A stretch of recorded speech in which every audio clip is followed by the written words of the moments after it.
Our topic is admission of partner, एक important chapter जिसकी previously weightage देखी गई है, जो अभी हाल फिलहाल में जो वेटेज आ रही है इसकी अप्रोक्सीमेटली ऑन एवरेज 10 नंबर में हमें मिल रहा है।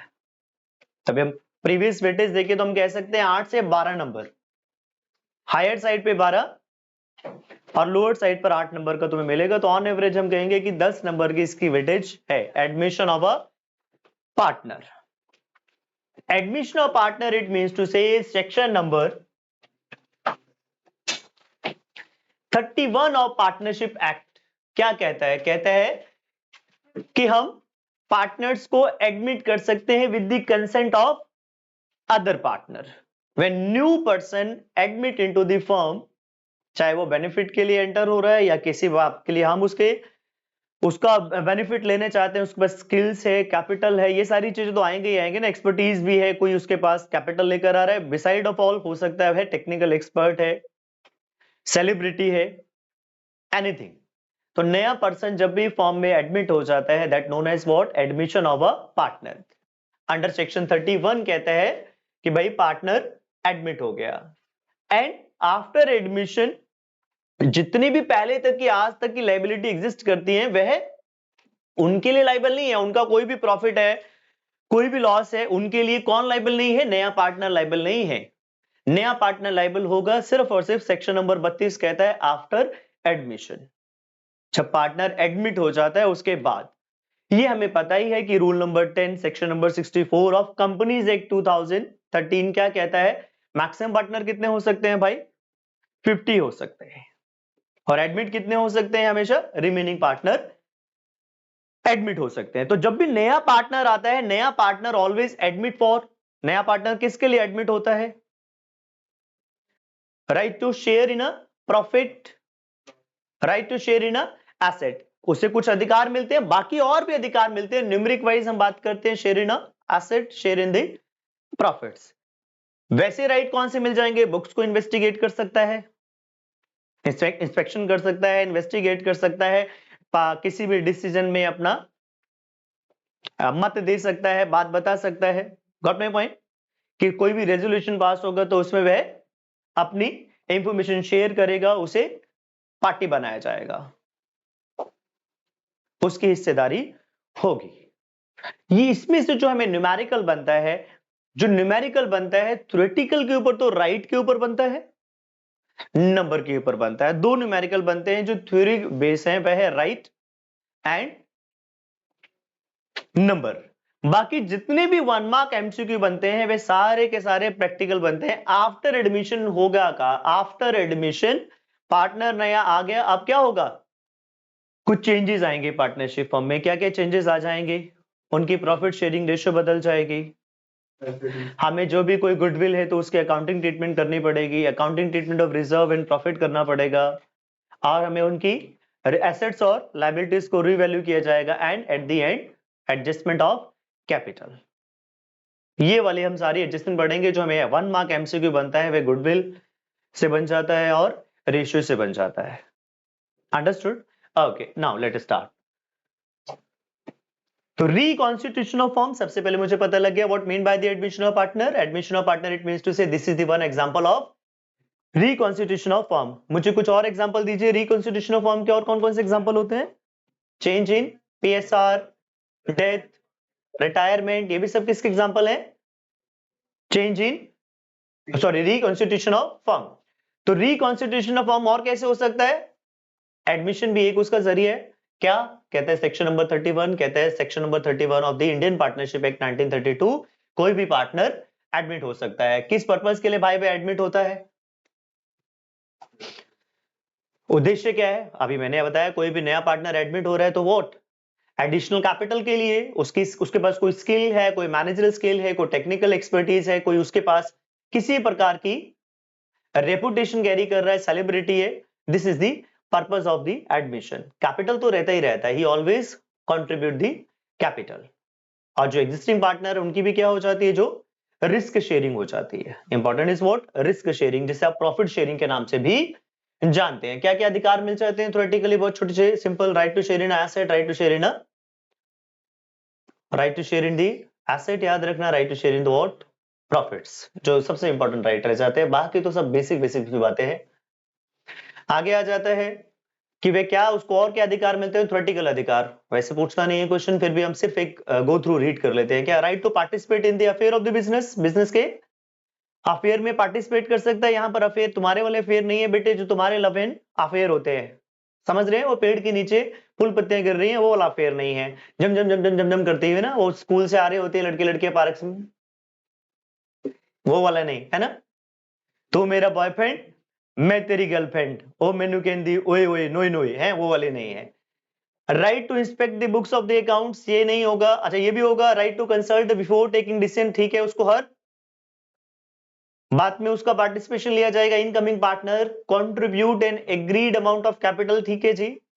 Incoming partner is liable only liabilities after after his admission, ठीक है। एसेट्स एंड लायबिलिटीज को रिवैल्यू किया जाएगा, goodwill of the firm value किया जाएगी। और जो नया पार्टनर होगा, हमेशा याद रखेंगे, न्यू पार्टनर इज कौन से वाला पार्टनर, गेनिंग पार्टनर। जब भी नया पार्टनर एडमिट होता है, कौन सा पार्टनर होता है, हमेशा एक बात याद रखेंगे, new partner is always a gaining partner and existing partners are what, sacrificing partner. जो रिमेनिंग पार्टनर होते हैं, एग्जिस्टिंग पार्टनर होते हैं, वे कौन से पार्टनर होते हैं, नॉर्मली सेक्रीफाइसिंग पार्टनर होते हैं। नाउ अब कौन कौन से इफेक्ट होंगे हमारे पास, adjustment required at the time of, यहां से हमारे पास न्यूमेरिक वाइज स्टार्ट हो जाते हैं। कौन कौन सी एडजस्टमेंट होंगी, पहली adjustment calculation of new profit sharing ratio. दूसरा टॉपिक हम क्या पढ़ने वाले हैं, एडजस्टमेंट ऑफ गुडविल। तीसरा हम टॉपिक क्या पढ़ने वाले हैं, revaluation of assets and liabilities और adjustment of profit and reserves losses, जो हम लोगों ने चेंज इन पीएसआर में भी पढ़ा। एंड एट द एंड पे क्या पढ़ेंगे, पांचवा टॉपिक, वो थर्ड और फोर्थ एक द्वारा से रिपीट हो गया ना, रिवैल्यूएशन ही है third fourth point. And last one is what, adjustment of capital. One by one करके हम डिस्कस करेंगे। तो पहले हम स्टार्ट करेंगे calculation of new profit sharing ratio. यहां पर हम बात आ गए, हम जब भी बात करते हैं न्यू प्रॉफिट शेयरिंग रेशियो की, तो आपने हमेशा बात याद रखनी है, old partners, existing partner, sacrifice for who, incoming partner, because incoming partner is a gaining partner. कौन सा पार्टनर होता है, गेनिंग, उसको अपनी, वो आ रहा है तो उसको हिस्सा मिलेगा। और total share of the firm never change, total share तो फर्म का उतने का उतना ही रहेगा, 100%, इट मींस टू से 100%। तो कौन सेक्रीफाइस करेगा, old partners normally sacrifice for who. ऐसा हो सकता है कि तीन पार्टनर उसमें से एक मना कर दे, मैं सेक्रीफाइस नहीं करूंगा, तभी मैंने बोला normally old partners are sacrifice, अलग से उसका हिस्सा कहीं से नहीं आएगा, ओल्ड पार्टनर ही सेक्रीफाइस करेंगे। तीन है तो दो ना कर रहे होंगे तो एक करेगा, एक नहीं कर रहा होगा दो करेंगे, या फिर सारे के सारे क्या करेंगे, सेक्रीफाइस करेंगे। तो old partner sacrifice for incoming partner, incoming partner is always a gaining partner, याद रहेगी, ये सबसे बेसिक लाइन है। और आ जाते हैं कैसे निकालेंगे भाई हम न्यू शेयर, बिल्कुल मैंने मेरा शेयर 5 रुपए था, मैंने 2 रुपए दे दिए, तो नया शेयर कितना रह गया मेरा, 3 रुपए। तो simply old share minus sacrificing share. तो मेरे पास न्यू शेयर निकालने के लिए जो स्टेप आ गया वो क्या आ गया, इसे मैंने नाम दे दिया स्टेप नंबर 2। अब इससे पहले मेरे पास पॉइंट आ जाता है what mean by the sacrifice share. तो स्टेप नंबर 1 अभी बताया, ओल्ड पार्टनर ऑलवेज भी सेक्रीफाइस, तो आपको हमेशा याद रखना है पहले स्टेप में हमेशा सेक्रीफाइस शेयर निकालना है। पहले स्टेप में हमेशा क्या निकालेंगे, सेक्रीफाइस शेयर। सेक्रीफाइस शेयर या तो तुम्हें दिया होगा, बहुत सिंपल मैनर, या तो तुम्हें दिया होगा गिवन, या फिर तुम्हें नहीं दिया होगा। इसके रिलेटेड दो बातें होंगी, या तो तुम्हें दिया होगा या फिर ये नहीं दिया होगा। सेकेंड स्टेप तो मुझे समझ आता है, simple old share minus sacrifice share equal to the new share. Point is sacrifice share, sacrifice share इधर गिवन और इधर नॉट गिवन। हाँ जी ध्यान दीजिए, तो न्यू प्रॉफिट शेयरिंग रेशियो में मेरे पास पहला स्टेप हमेशा क्या रहेगा, sacrifice share, it may given और इट मे नॉट गिवन। तो गिवन होगा तो हमेशा याद रखना as per the given information, ज्यादातर वो आपसे खेल खेलता है कि old partner surrendered, given, gives, of माने अपने शेयर का, वो बता देगा। मैंने बोल दिया ए सरेंडर्ड 1/3 ऑफ, ऑफ माने मल्टीप्लाई, तो मैंने बोला 1/3 ऑफ किसका भाई, जो भी उसका शेयर दे रखा है, मान लो 2/5 उसका शेयर दे रखा है, ऑफ के साथ खेलेगा या फ्रॉम, तो फ्रॉम माने डायरेक्ट दे दिया, फ्रॉम इज व्हाट गिवन है, ज्यादातर यही इंफॉर्मेशन होगी। ऑफ और फ्रॉम के पॉइंट आएंगे विद न्यूमेरिकल, समझेंगे, अंग्रेजी का पॉइंट है, कहने का वाला न्यूमेरिक के साथ कोई लेना देना नहीं है, बताता है क्लियर, गिवन माने एज पर गिवन इंफॉर्मेशन, जो दिया है वही ले लेंगे। बट जब ना बताया हो तो old partner would sacrifice in their old profit sharing ratio, कुछ नहीं बताया तो पुराने पार्टनर अपने ही रेशियो में सेक्रीफाइस करेंगे। दो ही पॉइंट है, और step number 2 old share minus sacrifice share, इसी के ऊपर हम बात करेंगे, जरा देखें एक बार, पक्का।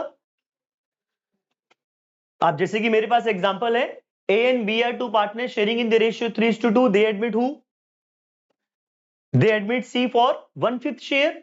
अब मैंने ये नहीं बताया कि ये 1/5 कैसे लेकर आ रहा है अपना शेयर, तो क्या बताया, इन दी एब्सेंस ओल्ड पार्टनर किस प्रोपोर्शनेट में सेक्रीफाइस करते हैं, ओल्ड प्रोपोर्शनेट, माने कि 1/5 ये कैसे लेकर आएगा, ए और बी से लेकर आएगा। तो पहला स्टेप क्या होता है भाई, स्टेप नंबर 1, पहला स्टेप हो गया सेक्रीफाइस, कैसे निकालेंगे भाई, ए का सेक्रीफाइस कितना आ गया, कुछ ना बताया तो old partner would sacrifice in their old proportionate, तो ओल्ड प्रोपोर्शनेट कितना है उसका 3/5, तो मतलब 1/5 का सी कितना लेकर आ रहा है 1/5, 1/5 किससे लेकर आ रहा होगा, ए और बी से, ए और बी से किस प्रोपोर्शनेट में, उनके एग्जिस्टिंग प्रोपोर्शनेट में, तो 1/5 का 3/5 किसने दिया, ए ने, और बी कितना देगा 1/5 का 2/5, आगे दोनों के सेक्रीफाइस, जब कुछ ना बताया हो तो old partner always will sacrifice in their old proportionate. और सेकंड स्टेप क्या हो जाएगा मेरे पास, सर न्यू शेयर कैसे निकालेंगे भाई, new share, sir old share, old share कितना था ए का, सर ओल्ड शेयर था 3/5, सेक्रीफाइस कितना आया उसका 3/25, आता है सभी को सॉल्व करना, ये आ गया, और बी का 2/5 माइनस, तैयार रहिए बस, आपको अब न्यूमेरिकल सीधे एग्जाम के क्वेश्चंस करने वाले हैं, बात समझ आएगी आपको, तो कितना आ गया मेरे पास 8/25, और सी का मुझे दे रखा है, तो लास्ट में जाके हम क्या कर लेंगे भाई, लास्ट में जाके हम डिनोमिनेटर सेम कर लेंगे, लास्ट में जाके डिनोमिनेटर सेम करिए, तो क्या बन गई रेशियो मेरे पास, सर ए का आ गया 12/25, बी का आ गया 8/25, और सी का आ गया मेरे पास 1/5, तो सभी के अगर हम डिनोमिनेटर को सेम करें तो कितना आ गया 12/8/5 है ना, एलसीएम आ गया 25, तो यहां क्या बन गया 5, तो आंसर क्या आ गया 12:8:5। क्या मेरी बात समझ आई, इन दी एब्सेंस वाला केस, हरमन जी।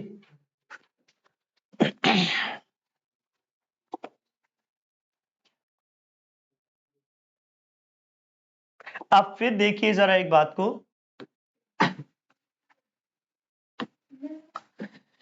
मैंने एक और एग्जांपल लिखा, केस नंबर 2, मैंने कहा A and B are partner sharing ratio 3:2, C admit, C admit, मैंने नहीं बताया सी कितने के लिए एडमिट हुआ, गॉट माय पॉइंट, तो नहीं बताया तो आपको पता होना चाहिए दोनों का sacrifice equal to the gain of the new partner, या दूसरी भाषा में बोल सकते हैं जो दोनों दे रहे हैं वही सी का शेयर हो जाएगा।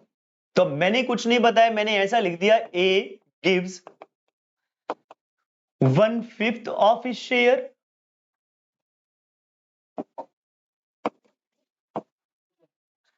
and B gives 2/5 of his share in favor of C, मैंने करके ऐसे लिख दिया।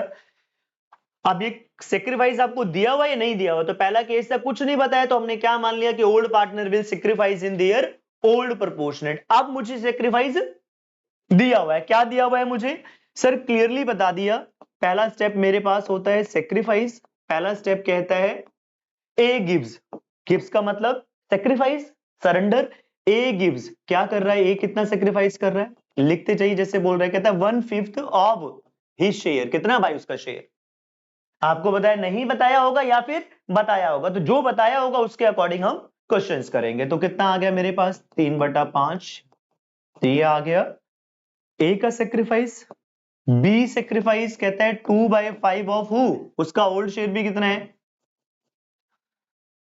2/5, तो कितना सेक्रीफाइस कर रहा है, अंडरस्टूड। सभी को कैलकुलेट करना आता है न्यू शेयर, ए का न्यू शेयर कितना आ जाएगा 3/5 माइनस 3/25, तो कितना आ गया 12/25, बी का कितना आ गया 2/5 4/25 6/25, और मेरे पास सी का शेयर कितना आ जाएगा दोस्त, जब कुछ ना बताया हो तो भाई पता ही है मुझे कि दोनों का सेक्रीफाइस मिलाकर क्या बन जाएगा, gain of sacrifice equal to the gain, या दूसरी भाषा में बोले न्यू पार्टनर का share, sacrifice of the old partner equal to the share of new partner. तो कितना आ गया भाई सी का शेयर, ए ने कितना सेक्रीफाइस किया 3/25, बी ने कितना किया 4/25, तो इसका शेयर कितना आ गया, तो रेशियो क्या आ गई 12:6:7। यही कहना चाहता हूं, या तो आपको बताया होगा या फिर नहीं बताया होगा, नहीं बताया होगा तो ओल्ड प्रोपोर्शनेट में, बता दिया तो as per the given information.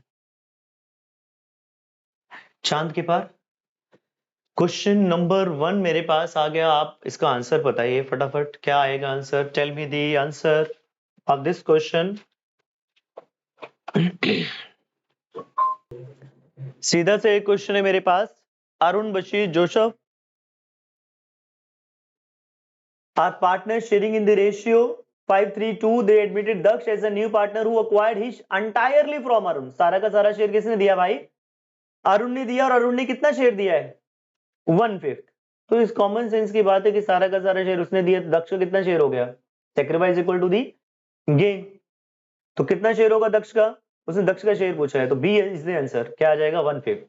Clear है की बात। अगला क्वेश्चन सिमिलर है, बिल्कुल डिट्टो सेम है, who acquired entirely share from who, Aman. अब मुझे बताइए क्या आएगा आंसर इसका, Aman surrender 1/5 of share in favour of Dinesh, तो दिनेश का शेयर बताइए। क्यों भाई, ध्यान से पढ़ो पूरा, अभी जल्दबाजी क्यों कर रहे हो, क्या आएगा answer, 1/5 of share Aman surrender कर रहा है, तो अमन का शेयर कितना दे रखा है 5/10, तो 5/10 का 1/5 कितना हो गया 1/, तो आंसर क्या आ जाएगा, ए is the correct answer.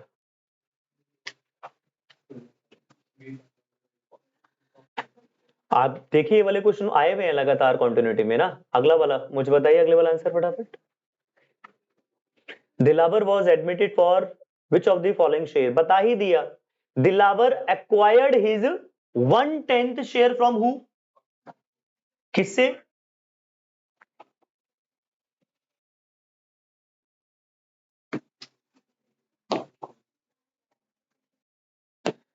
One tenth किससे ले लिया, अखिल से, तो अखिल कितना सेक्रीफाइस कर रहा है 1/10, और दूसरा बजरंग कितना कर रहा है 2/10।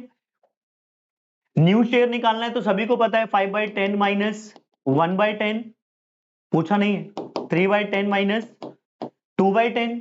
अब पॉइंट तो ये है कि मुझे दिलावर का शेयर बताइए, तो क्या होगा, दोनों का sacrifice equal to the share of दिलावर, कितना आ गया दिलावर का शेयर,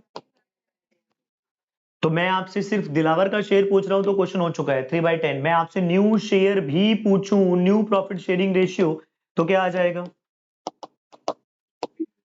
5/10 माइनस सेक्रीफाइस, गिवन है सेक्रीफाइस, डायरेक्टली दिया है, फ्रॉम कितना दे रहा है ये बताया था, ध्यान से पढ़ लेना। तो डी का पता ही है मुझे 3/10, सबको सॉल्व करोगे तो आंसर आ जाएगा 4/1 यार,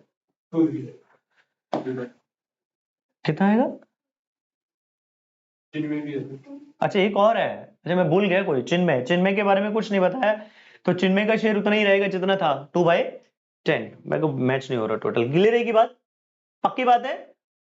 अच्छा चिन्मय भी था, चिन्मय, चिन्मय ने कुछ नहीं किया था सेक्रीफाइस, सेम आ गया शेयर, दिलावर का 3/10 आ गया, तो रेशियो आ गई, अगर मैं न्यू रेशियो पूछता तो आ जाती 4:1:2:3, पक्की बात है दोस्त, मैंने पूछा नहीं है, वैसे बताया आपको कि पूछ ले, न्यू रेशियो पूछ सकता है आगे आने वाले क्वेश्चंस में। आप आगे देखिए ये वाला क्वेश्चन, जैसे कि इसमें एनपीएसआर ही पूछा हुआ है, फटाफट बताइए, कंपार्टमेंट में आए 2024 एनपीएसआर पूछा है, फटाफट बताइए। हीना एडमिट फॉर 1/10, 1/10 के लिए हीना एडमिट हो गई, which she acquired equally from Renu and Trilok.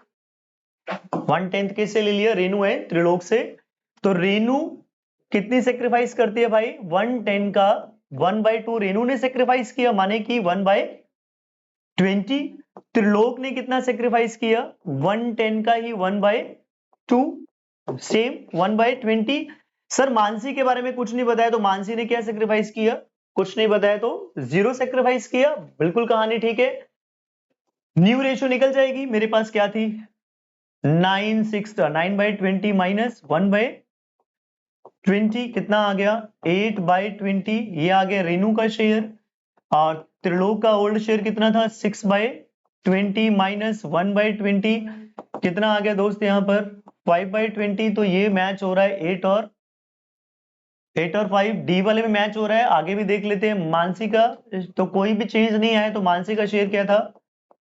5/20। तो मुझे पता लग गया है कि वो ज्यादा आगे जाने की जरूरत नहीं है। 8552 गॉट माय पॉइंट। तो लास्ट वाला आंसर बन गया, क्योंकि इसका शेयर तो मुझे पता ही है 1/10, डिनोमिनेटर सेम करेंगे तो 1/20, 2/20। क्लियर है की बात? पक्की बात है?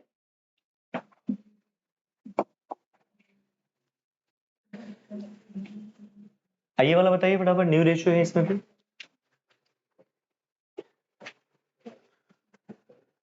अलग अलग है सारे, डिफरेंट आ रहे हैं, तो अलग अलग टाइप के करा रहा हूं कि किस सेंस में क्वेश्चन पूछा हुआ है। तो इस वाले क्वेश्चन का सीधा आंसर आ जाएगा 4/7 माइनस सेक्रीफाइस दिया हुआ है 2/7, तो कितना आ गया? हाँ 2/7 माइनस कर दिया 4/7 से, कितना आ गया? 2/7 रह गया। 3/7 में से 1/7 माइनस कर दिया तो 2/7 रह गया। तो कौन सा आंसर आ रहा है? सी वाला आंसर आ रहा होगा। कौन सी ऑप्शन आ रही है? मैच हो रहा है सभी का? C is the correct answer. Good, very good.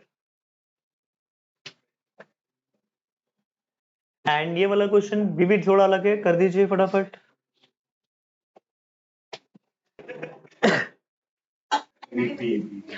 Gupta and Sharma are partners sharing in the ratio 4:1. They admit Preeti as a new partner 1/4, which she acquired wholly from the Gupta. सारा का सारा share किसने दिया भाई? सारा का सारा share Gupta से आया है। ओके, सारा का सारा शेयर। तो सारा का सारा कौन सेक्रीफाइस कर रहा है? गुप्ता। तो गुप्ता का कुत्ता नहीं बेटे, गुप्ता। गुप्ता पता नहीं क्या पढ़ रहे हो। तो कितना आया? गुप्ता सेक्रीफाइस। ओके जी। शर्मा का कोई सेक्रीफाइस नहीं है, तो सीधा न्यू रेशियो क्या आ गई? 4/5। गुप्ता का शेयर है 4/5 माइनस 1/4। आता है सभी को एलसीएम लेना? काटा पेटी का खेल खेल लीजिए, ना आता हो तो। कितना आ गया मेरे पास मित्रा? 11 कौन सा मैच हो रहा है? 11/20 एक में ही आ रहा है ना? तो कहने का मतलब this is the answer. Elimination method भी लगा सकते हैं आप, ठीक है? पूरा ना भी सॉल्व करने की जरूरत, तो आप एलिमिनेशन भी लगा सकते हैं एक नंबर में। क्या क्लियर है सभी को? नहीं? ओजस पता लग गया?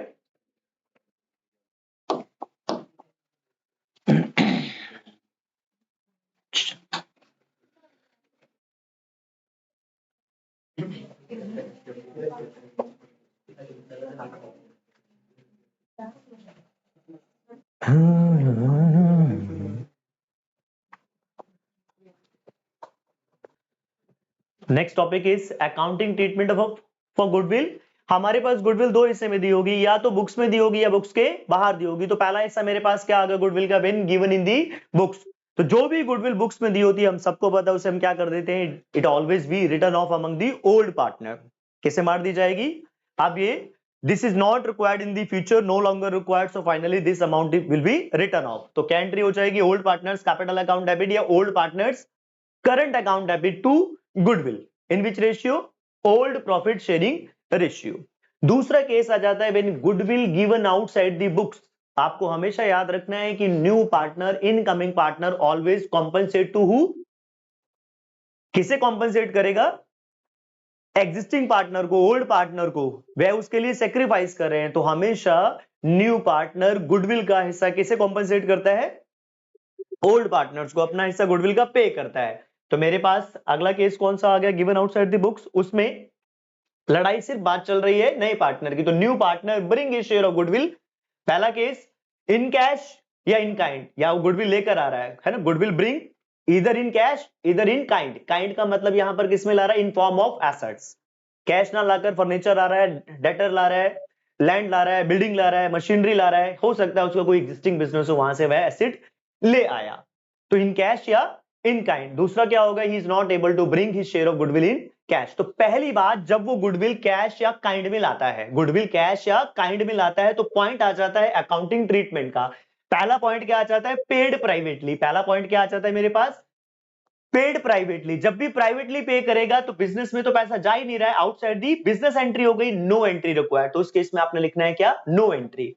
अगला केस, गुडविल कैश या काइंड में लेकर आया, तो लेकर आया और बिजनेस में उसे क्या किया गया, रिटेन भी किया गया। सर कुछ ना बताया हो तो, अगर कुछ ना बताया हो तब भी हम मान के चलते हैं कि गुडविल को क्या किया जाएगा, रिटेन किया जाएगा। क्या किया जाएगा, गुडविल को हमेशा क्या किया जाएगा, कुछ ना बताया हो तो रिटेन किया जाएगा। तो एंट्री क्या हो जाएगी, पहली कैश अकाउंट डेबिट, कैश लेकर आ रहा है तो कैश अकाउंट डेबिट, काइंड में लेकर आ रहा है तो assets account debit. To, premium for goodwill, तो फर्स्ट एंट्री क्या आएगी, जब भी गुडविल कैश में लेकर आएगा या काइंड में लेकर आएगा तो what should be the entry, cash account debit, cash account debit, ये sundry asset account debit to. और अगली एंट्री क्या आ जाएगी, ये गुडविल किसे कॉम्पनसेट कर देगा, ओल्ड पार्टनर को। अगली एंट्री क्या बन जाएगी मेरे पास, premium for goodwill account debit to old partners, in which ratio, sacrificing ratio. Understood. अगला केस आ जाता है when goodwill withdrawn by the partner instead of the retain, उसने कॉम्पनसेट कर दिया शेयर, नए पार्टनर ने पुराने पार्टनर्स को कॉम्पनसेट कर दिया, पर पुराने पार्टनर्स ने उस पैसे को क्या कर लिया, विड्रॉ कर लिया। अरे भाई तो दो एंट्रियां तो आएंगी आएंगी, पहली वाली एंट्री सेम, कौन सी, कैश या asset account debit to premium for, अगली entry premium for goodwill account debit to old partner, ये दो एंट्री तो आएंगी आएंगी, ए और बी सेम है, विड्रॉ करने के लिए लेकर तो आना पड़ेगा ना, तो कहने का मतलब रिटेन वाली एंट्री तो आएंगी आएंगी, प्लस एक एंट्री नहीं आ जाएगी, क्या, old partners capital account debit to cash. सबसे आसान तरीका है एंट्रीज को करने का। और फिर आ गया अगला पॉइंट मेरे पास, not able to bring in cash, तो उस केस में क्या एंट्री हो जाएगी मेरे दोस्त, अब not able to bring in cash का मतलब simply he is still liable to pay, got my point, वो कॉम्पनसेट करेगा, he is a gaining partner, तो एंट्री क्या हो गई, गेनिंग टू सैक्रिफाइस, क्या बन गई, new partner capital account debit या new partner current account debit. It means to say ये अभी अमाउंट उससे ड्यू है, ड्यू फ्रॉम हो गई, तो न्यू पार्टनर कैपिटल या new partner current account debit to old partners capital, in which ratio, same sacrificing ratio. Please note down fast. इसके साथ एक पॉइंट, कई बार ना गुडविल देता ही नहीं है आपको, कैलकुलेट करवा लेता है, अगर तो आपसे मेथड के थ्रू कैलकुलेट करवाता है ना, एवरेज, सुपर, कैपिटलाइजेशन, ये तो हम लोग कर चुके हैं सारे के सारे। कई बार hidden goodwill is also on the basis of total capital, like a capitalisation method. तो सबसे पहले हम क्या निकाल लेंगे, अगर गुडविल ना दे रखी हो कैसे निकालेंगे hidden goodwill, total capital of the firm पहले निकाल लेंगे, how, new partner capital share into reciprocal, मान लो कि 1 लाख के लिए एडमिट होता है, इनटू उसका शेयर कितना था 1/5, तो रेसिप्रोकल क्या हो गया 5/1, आ गई total capital of the firm. Total capital of the firm में से क्या माइनस कर देंगे, adjusted capital of the all partner. Adjusted capital में दूसरी भाषा में बोलूं कैपिटल एम्प्लॉयड ही होता है, सभी पार्टनर्स की capital plus reserve and surplus minus losses all partner. ध्यान दीजिए मैंने यहां पर क्या लिखा है, ऑल, ओल्ड नहीं बोला, क्या बोला है, ओल्ड, गलती कर देते हैं बच्चे, सिर्फ ओल्ड लेते हैं। Adjusted capital of all partner माने कि रिजर्व प्रॉफिट एंड लॉसेस की एडजस्टमेंट करने के बाद, दूसरी भाषा में बोले तो लायबिलिटी अप्रोच के थ्रू कैपिटल एम्प्लॉयड। चलिए जरा क्वेश्चन स्टार्ट हो जाइए, देखिए आप देखते हैं इस क्वेश्चन को कौन क्लिक करके मुझे फटाफट देने वाला है, जो राइट आंसर बताएगा मैं खुश हो जाऊंगा उस बच्चे से, वो बात समझ गया मैं क्या कहना चाहता हूं। एक बहुत ही शानदार 2025 में जो रेशियो वाला क्वेश्चन पूछा है उसने यहां पे लिखा है, कहते C is admitted for 1/4 share for which 30,000 and 10,000 credited as a premium for goodwill to A and B. A and B को कितना गुडविल दे दिया, 30 and 10। गुडविल कौन से प्रोपोर्शन में दिया जाता है, सैक्रिफाइसिंग रेशियो में दिया जाता है, किसमें, कौन से प्रोपोर्शन में दिया जाता है, सैक्रिफाइसिंग में। तो बड़ा क्लियरली पता लग गया, A and B are sacrificing in favour of C, in which proportionate, 3:1, C admit for 1/4 share, तो ए कितना सेक्रीफाइस कर रहा है भाई, 1/4 का 3/4। प्रीमियम हमेशा सेक्रीफाइसिंग रेशियो में, तो कितना आ गया भाई 3/16। बी ने कितना सेक्रीफाइस किया, ये पता लग गया सभी को, 3:1 क्लियर है सभी को प्रीमियम, तो कितना 1/16 आ गए मेरे पास सेक्रीफाइस। न्यू कैसे निकालते हैं भाई, न्यू निकालते हैं old share minus sacrifice share, तो मैं निकाल लू इसमें से कितना आ गया मेरे पास 33/80। बी का निकाल लू 2/5 माइनस 1/16, तो ये मेरे पास आ गया कितना 27/80। सी का शेयर मुझे पता ही है कितना है 1/4। सभी के डिनोमिनेटर सेम कर दीजिए, आप सभी के डिनोमिनेटर सेम कर दीजिए, तो प्रपोर्शनेट क्या बन गया 33:27:20। तो आंसर इज करेक्ट वाला आंसर पूरी क्लास में सिर्फ 2-3 लोगों का था, D is the correct answer. देखिए जरा ये वाला क्वेश्चन क्या कहता है, Akshita, Anurag and partner sharing in the ratio of 2:1. Akshat is admitted in the firm with the 1/3 share, बता दिया। Akshat acquired 2/3 of his share, 2/3 of his share बता दिया क्लियरली क्या, अक्षत acquire 2/3, जैसे बोला वैसे लिख लीजिए, of, अक्षत के बारे में बात हो रही है, ऑफ हिज शेयर, अक्षत का शेयर कितना था भाई 1/3, किससे ले लिया भाई उसने, अच्छा अक्षत एक्वायर्स फ्रॉम अक्षिता, कितना अक्षिता से उसने इतना शेयर ले लिया, तो कितना हो गया सेक्रीफाइस मेरे पास 2/9। ऐसे ही करके आगे भी लिखा हुआ है 1/3, 1/3 किससे लिया भाई अनुराग से, 1/3 किससे लिया है 1/3 ऑफ हिज शेयर, उसका शेयर कितना है भाई बता दिया ना, अक्षत के बारे में जिक्र चल रहा है, पूरा एक सेंटेंस चल रहा है, तो अक्षत के बारे में यहां पर अक्षत एक्वायर्स, अक्षत के पॉइंट ऑफ व्यू से बोला गया, तो हिज भी किसके लिए लगेगा, याद रखना जब भी वो हिज बोलता है तो पढ़ लेना किसके बारे में जिक्र हो रहा है, अक्षत बोला है तो अक्षत का हिज है भाई, अक्षत के लिए हिज लगाया उसने, हिज शेयर कितना भाई 1/9। बच्चे अक्सर गलती होती है वो वही उठा के पेल देते हैं, उनको आदत पड़ी होती है बस 2/1 2/3 2/3 2/3 हर जगह वही पेल देंगे, 2/3 1/3 ओल्ड वाला शेयर नहीं भाई, पढ़ लेना। नए पार्टनर के पॉइंट ऑफ व्यू से अगर लिखा गया है तो नए पार्टनर के पॉइंट ऑफ व्यू से हिज होगा, ओल्ड के पॉइंट ऑफ व्यू से लिखा है, मैंने लिख दिया ए सरेंडर्ड 1/3 ऑफ हिज शेयर, ए तो माने ए का, अक्षत बोला है तो अक्षत का, या हिज किसके लिए लगाया जाएगा हमेशा जिसके बारे में सेंटेंस लिखा गया होगा, ये कंफ्यूजन नहीं होनी चाहिए, आधे लोगों को हिज की कंफ्यूजन रहती है। श्योर, तो आ गया मेरे पास 1/9 और निकाल लेंगे सभी का, तो ओल्ड कितना था अक्षिता का 2/3 माइनस 2/9, मेरे पास कितना आ गया दोस्त 4/9, अनुराग का 1/3 माइनस 1/9 कितना आ गया 2/9, और मेरे को पता ही था कि यहां पर तीसरा पार्टनर था कौन अक्षत, तो अक्षत का शेयर मुझे पता ही था कितना था 1/3, तो सभी के डिनोमिनेटर सेम कर लेंगे, आंसर आ जाएगा डी वाला 4/2/3। Very good. एक नंबर में पूछा गया है अब पार्टनरशिप फॉर्म 4 पार्टनर, कितने पार्टनर एडमिट हो सकते हैं, हमेशा गलती करते हैं बच्चे ना कि कितने एडमिट कर सकते हैं, मैक्सिमम वो मैक्सिमम वाला आंसर बताए थे 50 वाला आंसर नहीं हो, क्या होगा हमेशा रिमेनिंग वाला। एडमिट बोला है यहाँ पर, तो एडमिट कितने हो सकते हैं, पहले से कितने 4, तो एडमिट कितने हो सकते हैं मेरे दोस्त ओनली 46, मैक्सिमम कितने 50, तो आंसर होना चाहिए मेरे पास 46। ठीक है, ये वाला आंसर का जवाब मिल रही दिया आपने, आ जाता है ये वाला क्वेश्चन अक्सर। ये वाला क्वेश्चन आप देखेंगे मुझे बताएंगे, हर तरीके का क्वेश्चन आ रहा है हमारे पास रेशियो में, बहुत शानदार क्वेश्चन है। Okay, what is the answer, A for this, very good, A इसका आंसर आ जाएगा, करेक्ट बता रहे हैं आप। ये वाला क्वेश्चन है 2024 कंपार्टमेंट आपको कुछ सिखा के जाएगा, डू दिस। एक क्वेश्चन हमारे पास 2024 कंपार्टमेंट क्या कहता है, कहता है सी एडमिट हो गया, 2 पार्टनर दे रहे हैं, he takes 1/4 of his share from A, 1/4 of his share from A कितना सेक्रीफाइस कर रहा है, उसने बोला ए से कितना शेयर लिया उसने 1/4 ऑफ हिज शेयर, यहां पर किसके बारे में जिक्र हो रहा है सी के बारे में, तो मैंने बताया था सी के बारे में जिक्र हो तो शेयर भी किसका होगा सी का, तो मैंने सी के शेयर को सी का शेयर ही मान लिया है ना। तो ए कितना सेक्रीफाइस कर रहा है, 1/4 ऑफ अपना ही शेयर। हिज यहां पर किसको बोला गया है, सी को बोला गया है, तो हिज शेयर मतलब सी का share.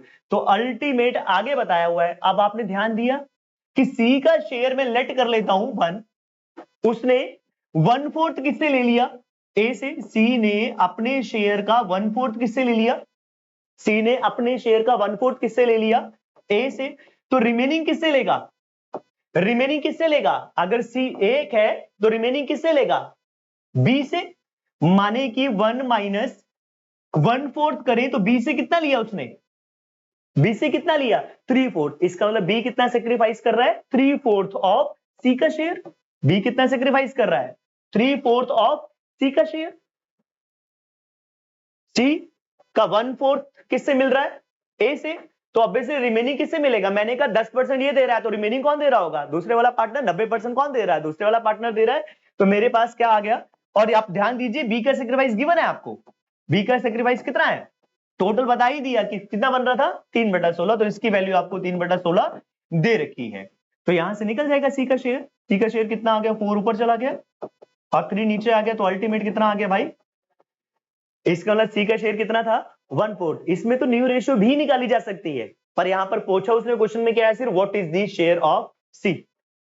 Please do this question. मैं हेल्प करूं क्या, हो गया, ओके वेरी गुड।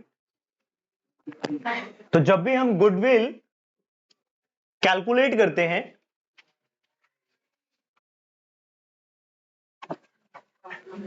जब भी हमें टॉपिक आता है हिडन गुडविल का, तो सबसे पहला स्टेप क्या होता है, क्वेश्चन में गुडविल मुझे नहीं दी हुई है पर कह रहा है कि पास दी एंट्रीज फॉर द गुडविल। तो पहला काम क्या होगा, प्रथम कार्य क्या होगा, मुझे गुडविल को कंप्यूट करना है। कैसे निकाला जाता है भाई हिडन गुडविल, कैसे निकालते हैं हिडन गुडविल। हिडन गुडविल निकालने के लिए पहला स्टेप क्या होगा, टोटल कैपिटल। तो मुझे टोटल कैपिटल पता है, कैसे निकालते हैं, total capital minus all partners. All partners, all ध्यान देंगे, we are not talking about the old hair, we are talking about all partners adjusted capital, जिसे आप कैरी डाउन भी बोलते हैं, ऑल पार्टनर्स एडजस्टेड कैपिटल। भाई टोटल कैपिटल कैसे निकालते हैं, नया पार्टनर का कैपिटल इंटू 4/1। मेरे पास आ गया 3,60,000। All partner adjusted capital, because we do not have any reserve losses, तो कुछ एडजस्ट करने की जरूरत नहीं है। मैंने कैलकुलेट कर लिया, 1 लाख प्लस 80,000 प्लस 90,000 कितना आ गया, 270। और मेरे पास कितनी आ गई फॉर्म की गुडविल, 90,000। मुझे उसका शेयर पता है 90,000, निकाल लेंगे। कौन है नया पार्टनर, भाई मेरे पास निशा। निशा का शेयर कितना आ गया भाई, निशा का निकालें तो 90,000 इंटू 1/4 कितना आ गया दोस्त, 22,500। क्या यहां तक की कोई दिक्कत कहानी नहीं भाई। कहते Nisha acquired her share 1/12 from Veena, माने वीना का सेक्रीफाइस दे दिया। मुझे एंट्री तो क्लियर हो गई कि पहली एंट्री क्या आएगी लाल गोपाल मेरे पास। अगर मैं पहली एंट्री के बारे में जिक्र करूं तो पहली एंट्री क्या आएगी मेरे पास, पहली एंट्री हो गई cash account debit to, entry बताइए क्या बन गई, cash account debit to premium for goodwill. बिल्कुल जी, मेरे पास आ गया 22,500। And he also she also brought capital, Nisha's capital कितना भाई, 90,000। तो मुझे यहां तक की कहानी में कोई समस्या नहीं लगती, यहां तक की कहानी में तो मुझे कोई समस्या ना है। चलो भाई यहां तक की बात मेरी बन गई। अगली बात क्या हो जाएगी मेरे मित्र, प्रीमियम फॉर। अब घूम फिर के मैंने पूरा अप्रोक्सीमेटली काफी सारा टाइम सिर्फ रेशियो पे लगाया, और मैंने कहा था रेशियो के बिना आप 3 नंबर का क्वेश्चन भी काउंटर नहीं कर पाएंगे। अगर मुझे 3 नंबर की ट्रीटमेंट ऑफ गुडविल आ गई, सारी चीजें कैलकुलेट कराएगा, पॉइंट रेशियो को आ जाएगा घूम के। इसलिए पूरा एक लेक्चर रेशियो पे रखा और आज के बाकी रिमेनिंग टॉपिक्स के लिए हमने रखा हुआ है। तो भैया आ गई मेरे पास 22,500। बांटेंगे कौन सी रेशियो में, बांटेंगे हम सेक्रीफाइसिंग रेशियो में। बांटेंगे कौन सी रेशियो में दोस्त, सेक्रीफाइसिंग। भाई सेक्रीफाइसिंग एक का तो दे दिया, दूसरे का मुझे निकालना है। पर आपको पता होना चाहिए कि निशा का शेयर कितना है, निशा का शेयर है मेरे पास 1/4। निशा का share always equal to sacrifice of the remaining partner. अगर रिमेनिंग पार्टनर के सेक्रीफाइस को जोड़ दिया जाए तो क्या बन जाएगा, निशा का शेयर। तो कितना है भाई, वीना का तो सेक्रीफाइस मुझे पता लग गया ना, कितना है भाई 1/12।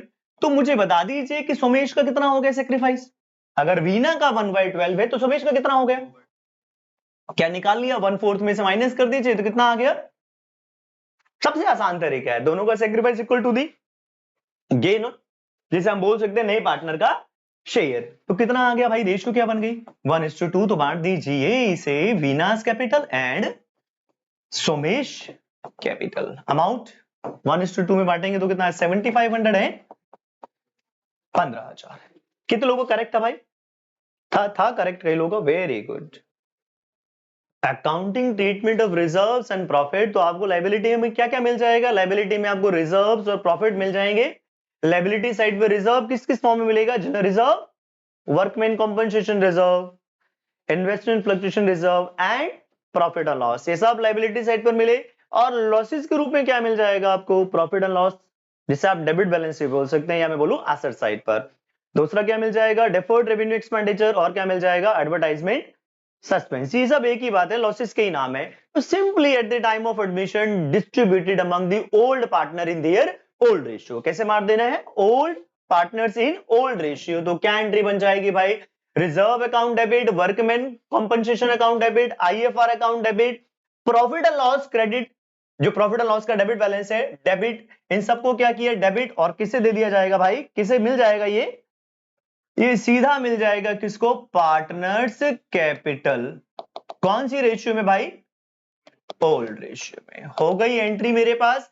और साधारण सा लॉसेस है, लॉसेस के केस में क्या होगा, रिवर्स एंट्री, तो सारे लॉसेस क्या हो जाएंगे डेबिट, माने कि profit and loss account debit, नहीं एंट्री क्या हो जाएगी, लॉसेस है तो क्या हो जाएगी पार्टनर्स कैपिटल अकाउंट, उल्टी एंट्री होगी ना, partners capital account debit to what, to, तो एंट्री बन गई मेरे पास पार्टनर्स, लॉसेस के केस में एंट्री बन गई partners capital account debit to losses. Reserve के केस में क्या बन गई भाई, रिजर्व अकाउंट डेबिट, कोई भी फॉर्म में रिजर्व हो, चाहे जनरल रिजर्व है, दोबारा सुन लीजिए, रिजर्व को बांटने की एंट्री क्या बन गई, reserve account debit to partners capital in which ratio, old profit sharing ratio. Reserve किसी भी फॉर्म में हो, जनरल रिजर्व हो, वर्कमैन कॉम्पनसेशन हो, आईएफआर हो, या प्रॉफिट एंड लॉस अकाउंट हो। ऐसे लॉसेस की एंट्री क्या बन गई, partners capital account, reverse entry हो गई, partners capital account debit to losses, partners capital account debit to losses. पक्की बात है मित्र। अब पॉइंट आ जाता है, ये दो ऐसी चीजें जिनके अगेंस्ट क्लेम हो सकता है, वर्कमैन कॉम्पनसेशन एंड आईएफआर, इनके बारे में कोई ना कोई कहानी वो लिख सकता है। तो क्या लिख सकता है इनके बारे में कहानी, ज्यादा से ज्यादा WCR और आईएफआर के लिए क्या हो सकता है, कोई क्लेम हो सकता है WCR का, और आईएफआर के अगेंस्ट क्या हो सकता है, कोई लॉस ऑफ क्या हो सकता है, इन्वेस्टमेंट। मुझे पता है आईएफआर मैंने इन्वेस्टमेंट की फ्लक्चुएशंस के लिए बनाया था, तो एंट्री क्या बन जाएगी उस केस में, सर WCR अकाउंट डेबिट कितना, जितना भी मेरे पास बुक वैल्यू था। अगर कोई क्लेम हो गया तो still this that is liability goes to the where, balance sheet में एज अ लायबिलिटी। तो WCR क्लेम जितना भी क्लेम हो गया कहां चला जाएगा भाई, कहां चला जाएगा, न्यू बैलेंस शीट में चला जाएगा। कहां चला जाएगा, न्यू बैलेंस शीट में। जितना भी क्लेम किया है ना, जितना भी उसने क्लेम किया बता देगा वो, कहां चला जाएगा, न्यू बैलेंस शीट में भी चला जाएगा। और रिमेनिंग किसे मार देंगे, ओल्ड पार्टनर्स कैपिटल। सर अगर क्लेम ज्यादा हो गया, if any claim amount exceed, तो क्या होगा, सर क्लेम ज्यादा हो गया तो कहां चला जाएगा, क्लेम ज्यादा हो गया तो फिर लॉस हो जाएगा, माने कि कहां चला जाएगा, रीवैल्यूएशन अकाउंट में। कहां चला जाएगा, इफ क्लेम हायर, अगर क्लेम ज्यादा हो गया तो मेरे पास ऑब्वियसली बैलेंसिंग फिगर कहां आता है, बैलेंसिंग फिगर डेबिट में आता है, तो कहां चला जाता है, रीवैल्यूएशन अकाउंट में डेबिट हो जाता है। यही कहानी, सिमिलर कहानी किसके अगेंस्ट रहती है, इन्वेस्टमेंट के अगेंस्ट भी रहती है। तो इन्वेस्टमेंट में क्या होता है, सर इन्वेस्टमेंट फ्लक्चुएशन रिजर्व। अब इसके साथ क्या कहानी बन सकती है, ज्यादा से ज्यादा, देखो कुछ नहीं बताया तो मुझे पता लग गया कि मैंने ओल्ड प्रॉफिट शेयरिंग रेशियो में उठा के चेप दिया, बांट दिया। पॉइंट आ गया कि इसके अगेंस्ट मुझे कोई बात दे रखी है, माने बात दे रखी है तो क्या दिया हुआ है भाई, इन्वेस्टमेंट का लॉस दिया हुआ, तो मैंने लिखा टू इन्वेस्टमेंट, ये क्या है, the loss against the investment, मतलब कि difference between the market value and the book value. आज की तारीख में मार्केट वैल्यू कम है और बुक वैल्यू ज्यादा है, बुक वैल्यू माने जो मेरी किताब में दी हुई है, तो क्या हो गया, उसके अगेंस्ट क्या हो गया, लॉस हो गया। बाकी कहां चला गया भाई, same similar to the, sir loss ज्यादा हो गया तो, लॉस ज्यादा हो गया तो, अरे भाई बताया तो, अगर लॉस ज्यादा हो गया तो भाई कहां चला जाएगा, अगर लॉस ज्यादा हो गया तो फिर गोज टू दी रीवैल्यूएशन, कहां चला जाएगा मित्र, goes to the revaluation account if more loss.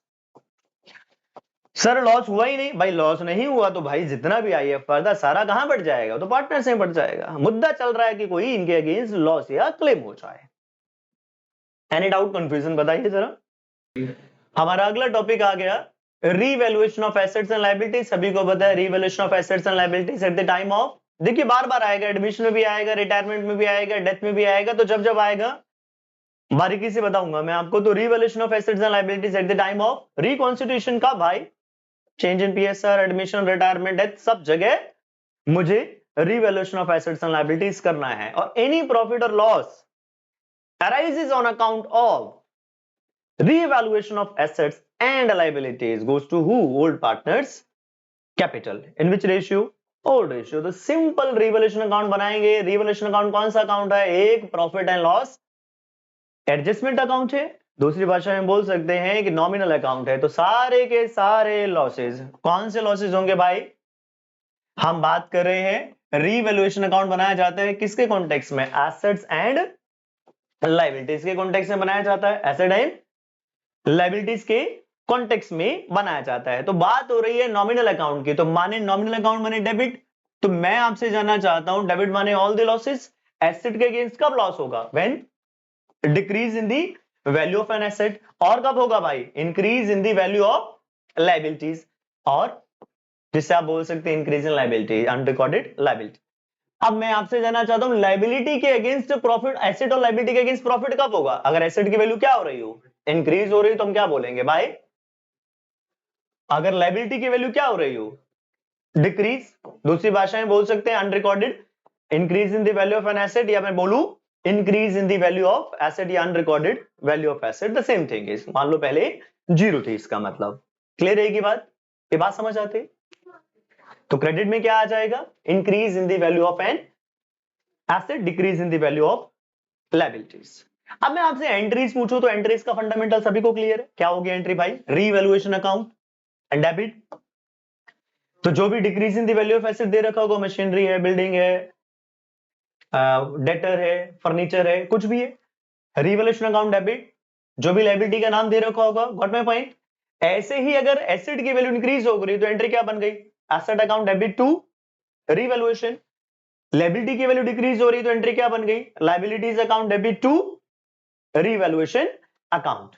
Entries के ऊपर आपको बहुत ज्यादा है ना वो नोट करने की जरूरत नहीं है, तो नंबर ऑफ एंट्रीज दे रखी थी, मैंने उसको वही शॉर्टकट बताया है, prepare entries, do entries with the help of account, ज्यादा इजी हो जाता है, उसमें मेहनत नहीं करनी पड़ती है, पक्का।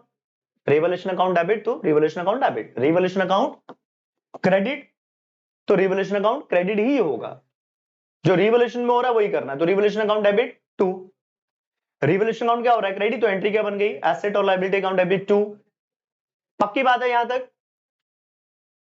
एंट्रीज का फंडामेंटल क्लियर है। ओके, तो जो भी बैलेंसिंग फिगर आएगी, लॉस आ गया या प्रॉफिट आ गया, तो डेबिट में क्या आ गया, प्रॉफिट आ गया, कहां चला जाएगा, ओल्ड पार्टनर से बांट देंगे, एंट्री क्या बन गई, same revaluation account debit to जितने भी पार्टनर है, ABC, कैपिटल अकाउंट या करंट। ऐसे ही लॉस आ गया तो फिर क्या बन गई, ABC to revaluation account. Entries में कोई डाउट, एंट्रीज में यहां पटक देते हैं, एंट्रीज के क्वेश्चन आते हैं अच्छे अच्छे नंबर के भी करेंगे हम। क्या बात समझ आ रही है मेरी, चल वेरी गुड, एनी डाउट, पक्का।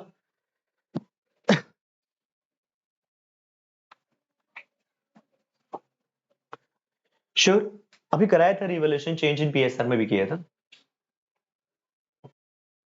नोट करने की जरूरत नहीं है क्या, नहीं है, वेरी गुड, तो बड़े अच्छे बच्चे हैं यार, नोट ही करने की जरूरत नहीं कुछ भी, सब आता है इन्हें। चल कैपिटल अकाउंट की ओर। So finally partners capital account, कुछ बातें जो सिंपल बेसिक फिल्टर में याद रखेंगे। Capital account in case of the admission of partner, first point capital हमेशा क्या आएगा, कैपिटल। तो जो मेरे पास पुराने पार्टनर थे उनको मैं क्या लिख दूंगा, बाय बैलेंस ब्रॉट डाउन, और नए पार्टनर के लिए बाय कैश या बैंक। दूसरा पॉइंट क्या आ जाएगा, सेकंड फिल्टर इज व्हाट, हमेशा बैलेंस शीट से जो रिजर्व दे रखे होंगे बांट देंगे। तो बाय रिजर्व, रिजर्व भी बताया किस किस फॉर्म में होते हैं, चाहे वो WCR हो, IFR हो, जनरल रिजर्व हो, कभी मत भूलना। तो सेकंड पॉइंट क्या होगा, रिजर्व। थर्ड पॉइंट क्या होगा, एसेट साइड मत भूलना, पहले बैलेंस शीट को खाली कर लेना। एसेट साइड पर क्या हो सकते हैं, लॉसेस और गुडविल, तो उसको क्या बांट देंगे, उसे भी ओल्ड रेशियो में बांट देंगे। किस साइड बांट देंगे, डेबिट साइड पर। चौथा पॉइंट क्या रहेगा हमेशा, प्रीमियम, जो नया पार्टनर क्या लेकर आया था, गुडविल लेकर आया था, बाय प्रीमियम फॉर गुडविल या नॉट इन कैश होगा, उसके अकॉर्डिंग आप एंट्री कर देंगे। कौन सी रेशियो में, सेक्रीफाइसिंग रेशियो में। सब कुछ ओल्ड रेशियो में except premium for goodwill, except premium for goodwill. फिर अगला पॉइंट कौन सा आ गया, पांचवा, रिवोल्यूशन में क्या हो सकता है, प्रॉफिट या लॉस। टिप्स पे याद रखेंगे तो भाई रिवोल्यूशन प्रॉफिट डेबिट में आ जाएगा, तो to revolution loss. Got my point. छठा पॉइंट, ज्यादा से ज्यादा क्या डाल सकते हैं, किसी पार्टनर ने एसेट टेक ओवर कर लिया, तो किसी पार्टनर ने एसेट टेक ओवर कर लिया तो एंट्री हो गई पार्टनर्स कैपिटल अकाउंट डेबिट, तो क्या आ जाएगा, टू एसेट अकाउंट। और फाइनली बैलेंसिंग निकाल लेंगे, टू बैलेंस कैरी डाउन। तो this is the way to attempt the question. 6 point, पहला फटाफट एक टिप्स पे हो जाए, पहला पॉइंट क्या रहेगा हमेशा, कैपिटल। दूसरा, दूसरा, तीसरा गुडविल और लॉसेस, चौथा प्रीमियम, पांचवा, छठा एंड फाइनल बैलेंसिंग। इस तरीके से करें, कभी भूलेंगे नहीं। नॉर्मली आपको क्वेश्चंस में देखने को यही मिलेगा। अंडरस्टूड। करें क्वेश्चन जरा, क्वेश्चन क्या कहता है फटाफट बताइए मुझे, क्या आंसर आएगा इसका। Make it fast, what should be the answer for this question, क्या आंसर होना चाहिए इस क्वेश्चन का।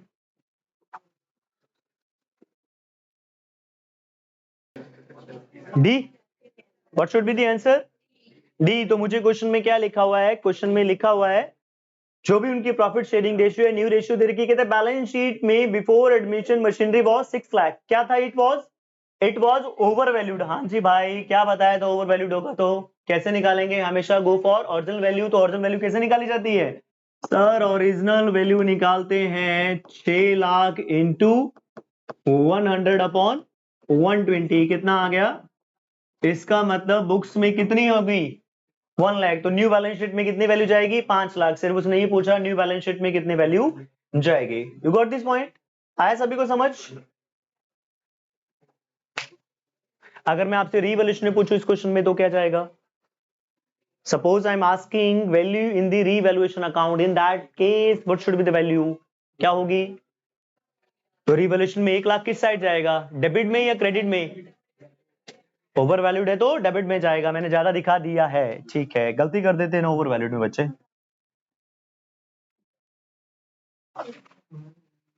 फटाफट करिए, बताइए,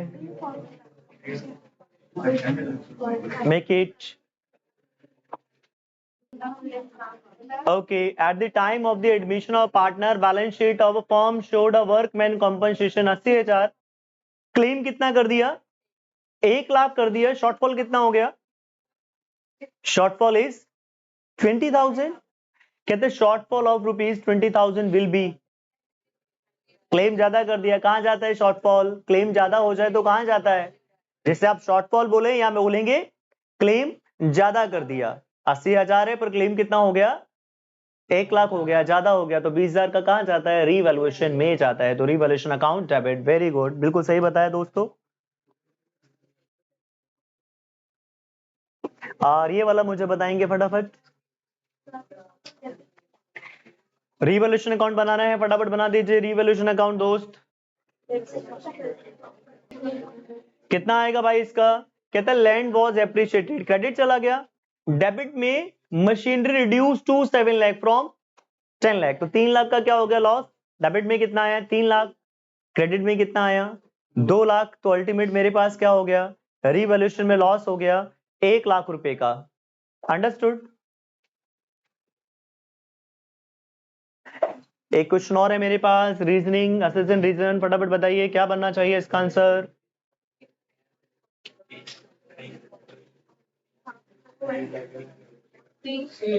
सी बनेगा। स्टेटमेंट क्या कहती है? Statement is a increase in the value of liabilities on reconstitution of form debited to where revaluation account. It is okay, correct statement है. And increase in the value of liability is a loss. This is also a correct reason. तो statement का correct reason है, तो what should be the answer here? C is the correct. दोनों correct हैं, साथ में जो reason है that is the correct explanation.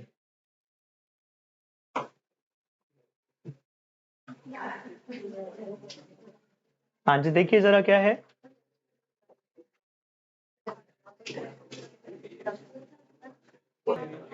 What is the correct answer? A is the correct answer. Lock कर दिया जाए. रीजन बी, बिल्कुल मुझे पता लग गया कि रीजन देखेंगे. पहला पॉइंट तो ठीक है कि हमें एसेट और लायबिलिटीज को क्या करना है भाई, रीवैल्यू करना है. पर it is because of incoming partner is neither put to an advantage और not to disadvantage due to change in the valuation of asset and liability. भाई जो भी एसेट लायबिलिटी में बदलाव आया है उसका कोई भी फर्क किससे नहीं पड़ता है, नए पार्टनर को नहीं पड़ता है. तो इसके लिए जो आंसर बनता है ए इज द करेक्ट आंसर. बिल्कुल तैयार रहिए, ऐसे स्टेटमेंट मिल जाए आपको तो. अब बढ़िया शानदार क्वेश्चन आया, करके दिखाइए भाई. रिवैल्यूएशन अकाउंट बनाइए, इसका बताइए क्या आ रहा है. Loss of profit. A is the correct answer आ रहा है सभी का. ए कोई ऐसा जिसका ए नहीं आ रहा है? प्लीज, ए आंसर नहीं आ रहा है जिनका ए, सभी का A answer. Okay, A is the correct answer. जो हो गया फिर उसको हम टाइम नहीं लगाएंगे. Tell me what should be the entry for this. फटाफट पढ़िए क्या बनती है एंट्री. करिए जरा एंट्री क्या बनी. सबको आंसर पता लग गया होगा क्या भाई. वर्कमैन कॉम्पनसेशन क्लेम मुझे दिया हुआ है 50,000 बैलेंस शीट में, और लायबिलिटी कितनी आ गई इसके अगेंस्ट. तो एंट्री क्या होती है? WCR account debit 50,000 to claim for WCR 20,000. बाकी आप नोट कर रहे हैं हर पार्ट से एंट्री बन जाती है. WCR जितना भी पार्ट बता रहा हूं कोई ऐसा नहीं है वेस्टफुल है, सब में से क्वेश्चन बनाया हुआ है उन्होंने, सब में से. तो कौन सी बन गई right one? C1 is the correct answer. पक्की बात है. 30,000 को बांट दिया ओल्ड रेशियो में. चलो वेरी गुड. ये वाली मैं एंट्री जरूर जानना चाहता हूं सभी से. फटाफट एंट्री बताइए क्या बनेगी. अक्सर बच्चे गलती करते हैं जब भी आता है बैड डेट रिकवरी की एंट्री. एंट्री क्या होती है? Cash account debit to bad debt recover, but we are passing this entry with the point of view of revaluation. तो पहली एंट्री हो गई cash account debit to bad debt recover, this close to the where revaluation account में. अगली entry क्या हो गई? Revaluation account debit to profit and loss account या फिर रीवैल्यूएशन. हम तो किसके पॉइंट ऑफ व्यू से कर रहे हैं? रीवैल्यूएशन. तो एंट्री क्या बन गई? Cash account debit. अगर तो नेट सेल एंट्री निकालें तो क्या बनी? Cash account debit to revaluation. तो फाइनल एंट्री क्या हो जाएगी? Simple cash account debit to revaluation account. दो एंट्री का कोई पर्पस नहीं है. Reason being we are preparing here revaluation account. We are not doing preparing the final account. पूरी हम फाइनेंशियल स्टेटमेंट नहीं बना रहे हैं जर्नल से लेके लेजर एसेट्रा.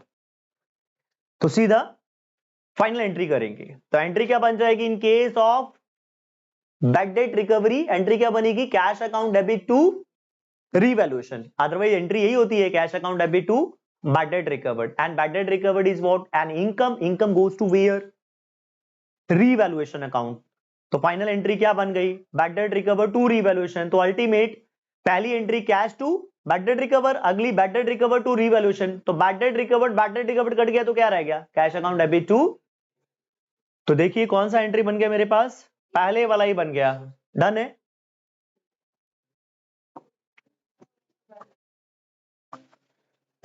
ये वाला बताइए. फटाफट पता लग गया होगा. 40,000 था, 45,000 क्लेम हो गया, 5,000 डेबिटेड टू. अच्छे से एंट्रियां क्लियर हो रही होंगे आपको, डोंट वरी. ये मैं आपसे करवाना चाहता हूं. जो मुझे करके दिखाएगा करेक्ट, मैं उसको 10 रुपए इनाम देने वाला हूं. Make it fast. जिसने बिल्कुल करेक्ट आंसर निकाला 10 रुपए के लिए तैयार रहिए. 10 रुपए, 10 रुपए, 10 रुपए. बच्चे कह रहे हैं ऑप्शन में ही नहीं आ रहा है. गुड ट्राई मारे भाई. 10 रुपए का सवाल है. 10 रुपए कितने के आते हैं? 10 रुपए के. करो. देखिए बड़ा ही शानदार क्वेश्चन है. आप पढ़ते जाइए, आपको बात समझ आती जाएगी.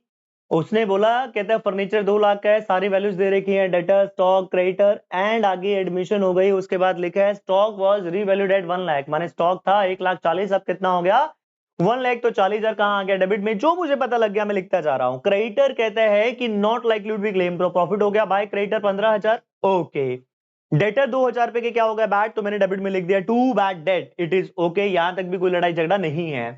प्रोविजन फॉर डाउटफुल डेट सभी को पता है कैसे बनाया जाता है भाई, प्रोविजन डेटर में से बैड डेट माइनस करके। तो कितने थे डेटर मेरे पास 1,62,000, 2,000 का बैड डेट हो गया, अगर मैं 10% निकाल लूं इसका कितना बन गया 16,000। यहां तक भी कहानी क्लियर है। आगे कहता है एंजल का शेयर है in the loss of revaluation 30,000, angel का शेयर दे रखा है, तो इसका मतलब पहली बात तो कंफर्म होगी कि लॉस आ रहा है मेरे पास, क्या आ रहा है लॉस आ रहा है, जिसमें एंजल का शेयर कितना है 30,000, एंजल का शेयर कितना है 30। अरे भाई जब हमें new profit share old profit sharing ratio ना दे रखी हो तो क्या हो जाती है, ओल्ड प्रॉफिट शेयरिंग रेशियो हो जाएगी 1:1। एंजल का शेयर कितना है 1/2, एंजल का शेयर कितना है 1/2, तो टोटल लॉस कितना हो गया मेरे दोस्त, टोटल लॉस कितना हो गया 60,000। तो माने टोटल लॉस कितना था 60,000 रुपए का, तो दूसरे पार्टनर का शेयर आ गया मेरे पास सर्कल का, दूसरे पार्टनर का लॉस आ गया मेरे पास सर्कल कितना 30,000। ये बात तो कंफर्म है, मुझे उससे पूछा नहीं था लॉस, टोटल निकाल लिया 60,000। अरे भाई बैलेंसिंग कर दो, कितना आ गया मेरे पास, अगर मैं बैलेंस करूं तो कितना आ गया 75, और ये सब घटा दूं तो कितना आ गया मेरे दोस्त, ये 58, तो 75 से 58 घटाया कितना आया। उसने बोला है ना कि द फर्नीचर की रीवैल्यूड वैल्यू बताओ, तो इसका मतलब बैलेंसिंग फिगर क्या है, उसने बोला फर्नीचर की वैल्यू बताओ, तो बैलेंसिंग फिगर क्या है, इसका मतलब फर्नीचर के अगेंस्ट कितना लॉस हुआ 17,000। कितनी वैल्यू दे रखी है मेरे पास 2 लाख की वैल्यू दे रखी है, 17,000 का लॉस हो गया। इसका मतलब कि कौन सी वैल्यू बन गई, आप कह रहे हैं आउट ऑफ द बॉक्स से ऑप्शन, अरे भाई इन दी बॉक्स से ऑप्शन, गॉट माय पॉइंट, था ना बढ़िया सा क्वेश्चन, शानदार। आपको बताया हुआ है मैंने अच्छे से एंट्री क्या होनी चाहिए।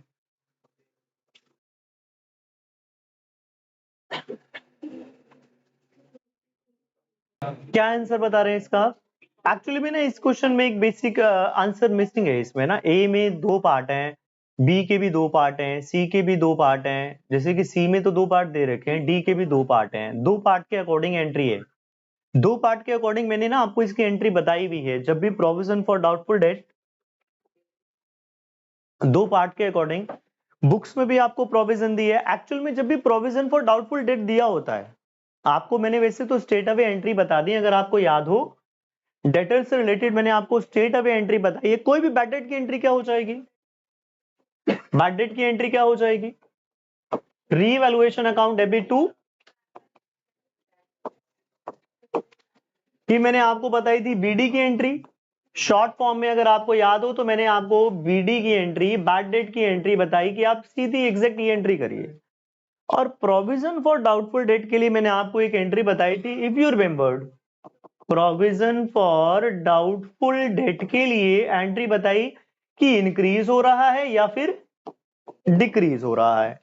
अगर नया प्रोविजन मेरे पास इंक्रीज हो रहा है तो फिर आपको एंट्री बताई मैंने रीवैल्यूएशन अकाउंट डेबिट टू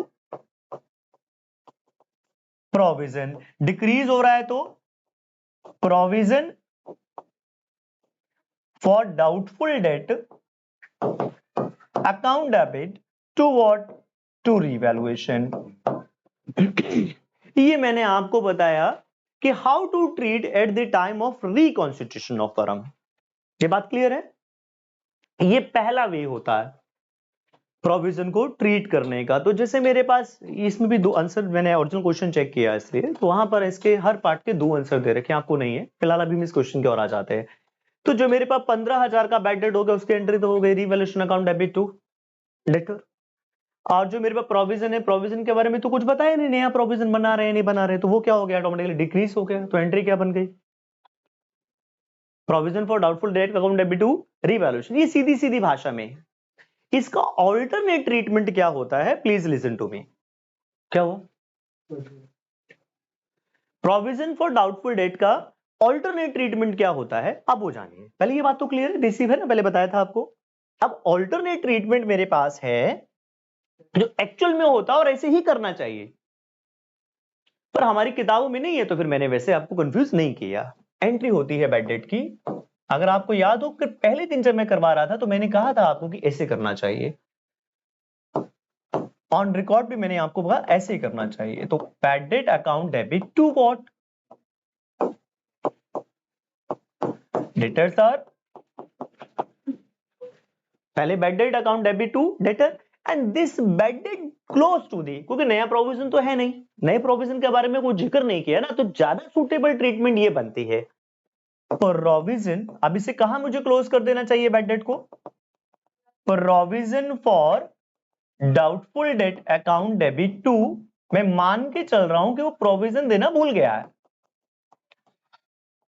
ये एंट्री होनी चाहिए। Bad debt account debit to debtor, और जो प्रोविजन फॉर बैड डेट होता है वो कहां, सॉरी जो बैड डेट है कहां चला जाता है? Provision for bad. तो ऑटोमेटिकली जब मैं इसके अकॉर्डिंग करूंगा तो ये ऑटोमेटिक रिवॉल्यूशन में चला जाएगा, क्योंकि अगर आपको याद आ रहा हो तो मैंने provision for doubtful debt account बनवाया था आपसे, याद आ रहा है कि जो ओपनिंग बैलेंस हो गया वह क्या हो गया? Brought down. और जितना भी बैड डेट आया था, अगर आपको याद आ रहा हो, मैंने अकाउंट भी बनवाया था आपसे। डेबिट में क्या आ जाता है? ये एंट्री की ना आपने बैड डेट, और नया प्रोविजन बनाते हो तो उसको क्या लिखते हो? To balance carry down. तो बैलेंसिंग फिगर कहां चली जाती है? रीवैल्यूएशन। ये सबसे सही और करेक्ट तरीका होता है, बट वो पूछता नहीं है, सीधी सीधी एंट्री पूछता है। तो मैंने आपको एक देसी सा तरीका बता दिया जो किताबों में भी दिया हुआ है आपकी। क्या भैया? बैड डेट की entry, bad debt account debit to, sorry है ना, debt revolution account debit to, सीधी entry revolution account debit to debtor, revolution account debit to debtor. और प्रोविजन की एंट्री क्या बता दी? इंक्रीज हो रहा हो तो revaluation account debit to provision, decrease हो रहा हो तो provision for doubtful debt account debit to. क्या मेरी बात समझ पाए? और जब भी मेरे पास bad debt and provision for doubtful debt का पॉइंट आएगा, आप दो तरीके से इसको अकाउंटिंग ट्रीटमेंट कर सकते हैं। पहला जो सिंपल डायरेक्टली रिवैल्यूएशन से रिलेटेड है, पहला मैंने बोल दिया डायरेक्टली रिकॉन्स्टिट्यूशन ऑफ फॉर्म से रिलेटेड है। क्या बैड डेट आया तो सिंपल एंट्री कर देंगे, क्या revaluation account debit to debtor. और फिर पॉइंट आ जाता है प्रोविजन फॉर डाउटफुल डेट की एंट्री क्या होगी? मुझे किताबों में भी दिया हुआ है प्रोविजन फॉर डाउटफुल डेट, तो देखना इंक्रीज हो रहा है या फिर डिक्रीज हो रहा है। जैसे कि इस क्वेश्चन में मेरे पास कितना है, मेरे पास 5,000 का बैड डेट है, एंट्री हो गई revaluation account debit to debtor. फिर अगला प्रोविजन कितना दे रखा है? 10%। किसके ऊपर निकालना चाहिए? हमेशा निकालते हैं नेट डेटर के ऊपर। तो डेटर कितने आ गए मेरे पास? डेटर कितने आ गए मेरे पास? डेटर दिए हुए 1,00,000, और मेरे पास 1,00,000 में से 5,000 क्या हो गए? 5,000 क्या हो गए? बैड हो गए। तो अल्टीमेट 95,000 का 10% कितना आ गया? 9,500। प्रोविजन कितना आ गया? 9,500। तो क्या बताया? इंक्रीज हो रहा है तो रिवॉल्यूशन में डेबिट हो जाएगा, डिक्रीज हो रहा है तो क्रेडिट हो जाएगा। तो देखिए मेरे पास कितना है प्रोविजन पहले से? 2,000। अब कितना हो गया? इंक्रीज हो रहा है डिक्रीज? इंक्रीज हो रहा है। तो मैंने 7,500 क्या कर दिया? इंक्रीज हो रहा है, तो इंक्रीज होने की एंट्री क्या बता दी Lal Gopal? Revaluation account debit to provision for doubtful debt. अगर यही कम हो जाता तो एंट्री क्या हो जाती? Provision for doubtful debt account debit to revolution. ये मेरे पास पहला ऑल्टरनेटिव तरीका है, पहला तरीका। दूसरा तरीका क्या है? अगर मेरे को already provision for bad debt दे रखा है बुक्स में तो पहला तरीका हो गया। दूसरा तरीका कहता है bad debt account debit to debtor. कितने थे बैड डेट इस क्वेश्चन में? सर 5,000 थे, मैंने एंट्री कर दी। यही बैड डेट कहां क्लोज हो गए? Provision for doubtful debt account में। यही बैड डेट कहां क्लोज हो गए? Provision for doubtful debt account में। Sir closing provision, closing provision की क्लोजिंग की कोई एंट्री नहीं होती है। क्लोजिंग की आप कोई एंट्री करते हो जो बैलेंस कैरी डाउन निकालते हो? तो नहीं। तो क्लोजिंग मैंने कैलकुलेट कर लिया, उसकी तो कोई एंट्री नहीं बनेगी। प्रोविजन फॉर डाउटफुल डेट की कोई एंट्री, क्लोजिंग मैंने कैलकुलेट किया, मेरे को इतना प्रोविजन बनाना है, इसकी कोई एंट्री नहीं होगी। Got my point? तो सर तीसरी एंट्री क्या होगी? रिवॉल्यूशन में करनी है। तो रिवॉल्यूशन में कैसे करेंगे? Bad debt plus new provision. तो मेरे पास बैड डेट कितना है इस क्वेश्चन में? 5,000। प्रोविजन कितना है? 9500। ओल्ड प्रोविजन कितना है? 2,000। अल्टीमेट कितना आ गया मेरे पास? 12,500। कितना आ गया? 12,500। पॉजिटिव आ रहा है, मैंने यहां लिखा हुआ है, देखिए पॉजिटिव आ रहा है तो रिवॉल्यूशन में डेबिट हो जाएगा। माने मेरे पास इसका मतलब इस समय लॉस इंक्रीज हो गया है। Loss, bad debt is what? Loss.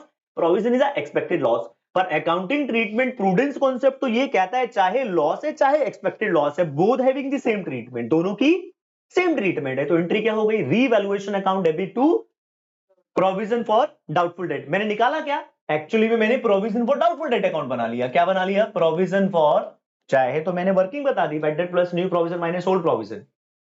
Account पूछा नहीं है तो मैं सिर्फ क्यों उठाऊं?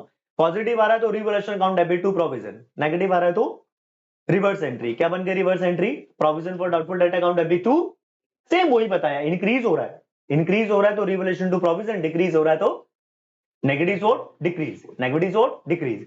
तो मैं शायद इसे अकाउंट बना सकता हूं सर। ओपनिंग बैलेंस क्या हो गया सर? ओपनिंग बैलेंस था 2000।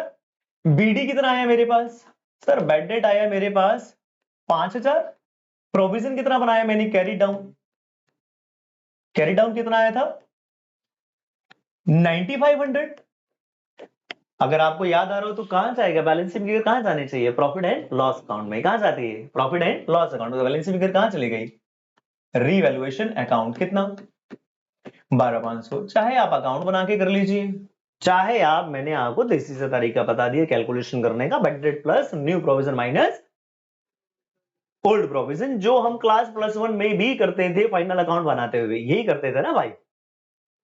बच्चे बोलते हैं नेगेटिव आएगा तो वहां जाएगा, तो मैं बोलता था नेगेटिव आएगा तो प्रॉफिट एंड लॉस अकाउंट के क्रेडिट में लिख देना, पॉजिटिव आ रहा है तो सिंपल प्रॉफिट एंड लॉस के डेबिट में लिख देना। अभी हम क्या बना रहे हैं? रिवैल्यूएशन, तो रिवैल्यूएशन में ट्रांसफर हो जाएगा। क्या मेरी बात समझ आई? ये दोनों अलग अलग बातें हैं, पक्की बात है। दोनों में कंफ्यूज तो नहीं हो गए? ध्यान से देखोगे तो रिवैल्यूएशन में उतनी वैल्यू जा रही है। यहां भी देखो रिवैल्यूएशन में कितनी वैल्यू गई। रिवैल्यूएशन में पहले कितना गया? अब कितना गया? कितना गया डेबिट में? 7500। अब भी कितना जा रहा है? मतलब 12500। अब भी कितना जा रहा है? वहां मैंने एक एंट्री कर दी, यहां मैंने दो एंट्री कर दी। रिवैल्यूएशन अकाउंट में कोई डिफरेंस नहीं आता, इसलिए आपको पता नहीं लगता कि अकाउंटिंग एंट्री कौन सी करनी है। अंडरस्टूड? दोनों में भेद हो गया, कोई मिस्टेक तो नहीं होगी अब? श्योर? दोनों में से कोई भी तरीका आप अपना लीजिए। करिए, बड़ा शानदार सा क्वेश्चन है, लव एंड कुश। देखिए, 3 केसेस आ गए मेरे पास, तीनों केसेस की मैं अलग अलग एंट्रीज बताने वाला हूं आपको, ताकि कंफ्यूजन नहीं होगी। अभी अभी बताइए, वैसे की वैसे ही करनी है। ओके, हाँ। First bad debt is what? Bad date amounted rupees 60,000। तो अभी बैड डेट क्या है? क्या एंट्री होती है? Bad debt account debit. दोनों में से कोई भी मेथड लगाएं, नेट शेल आपकी कोई एंट्री गलत नहीं करेगा। ठीक है, मुझे ज्यादा सुटेबल जो लगता है, right way is what? Bad debt to +1 में सीखते हैं, बैड डेट टू डेटर, और अगली entry this bad debt close to where, ज्यादा इजी लगता है।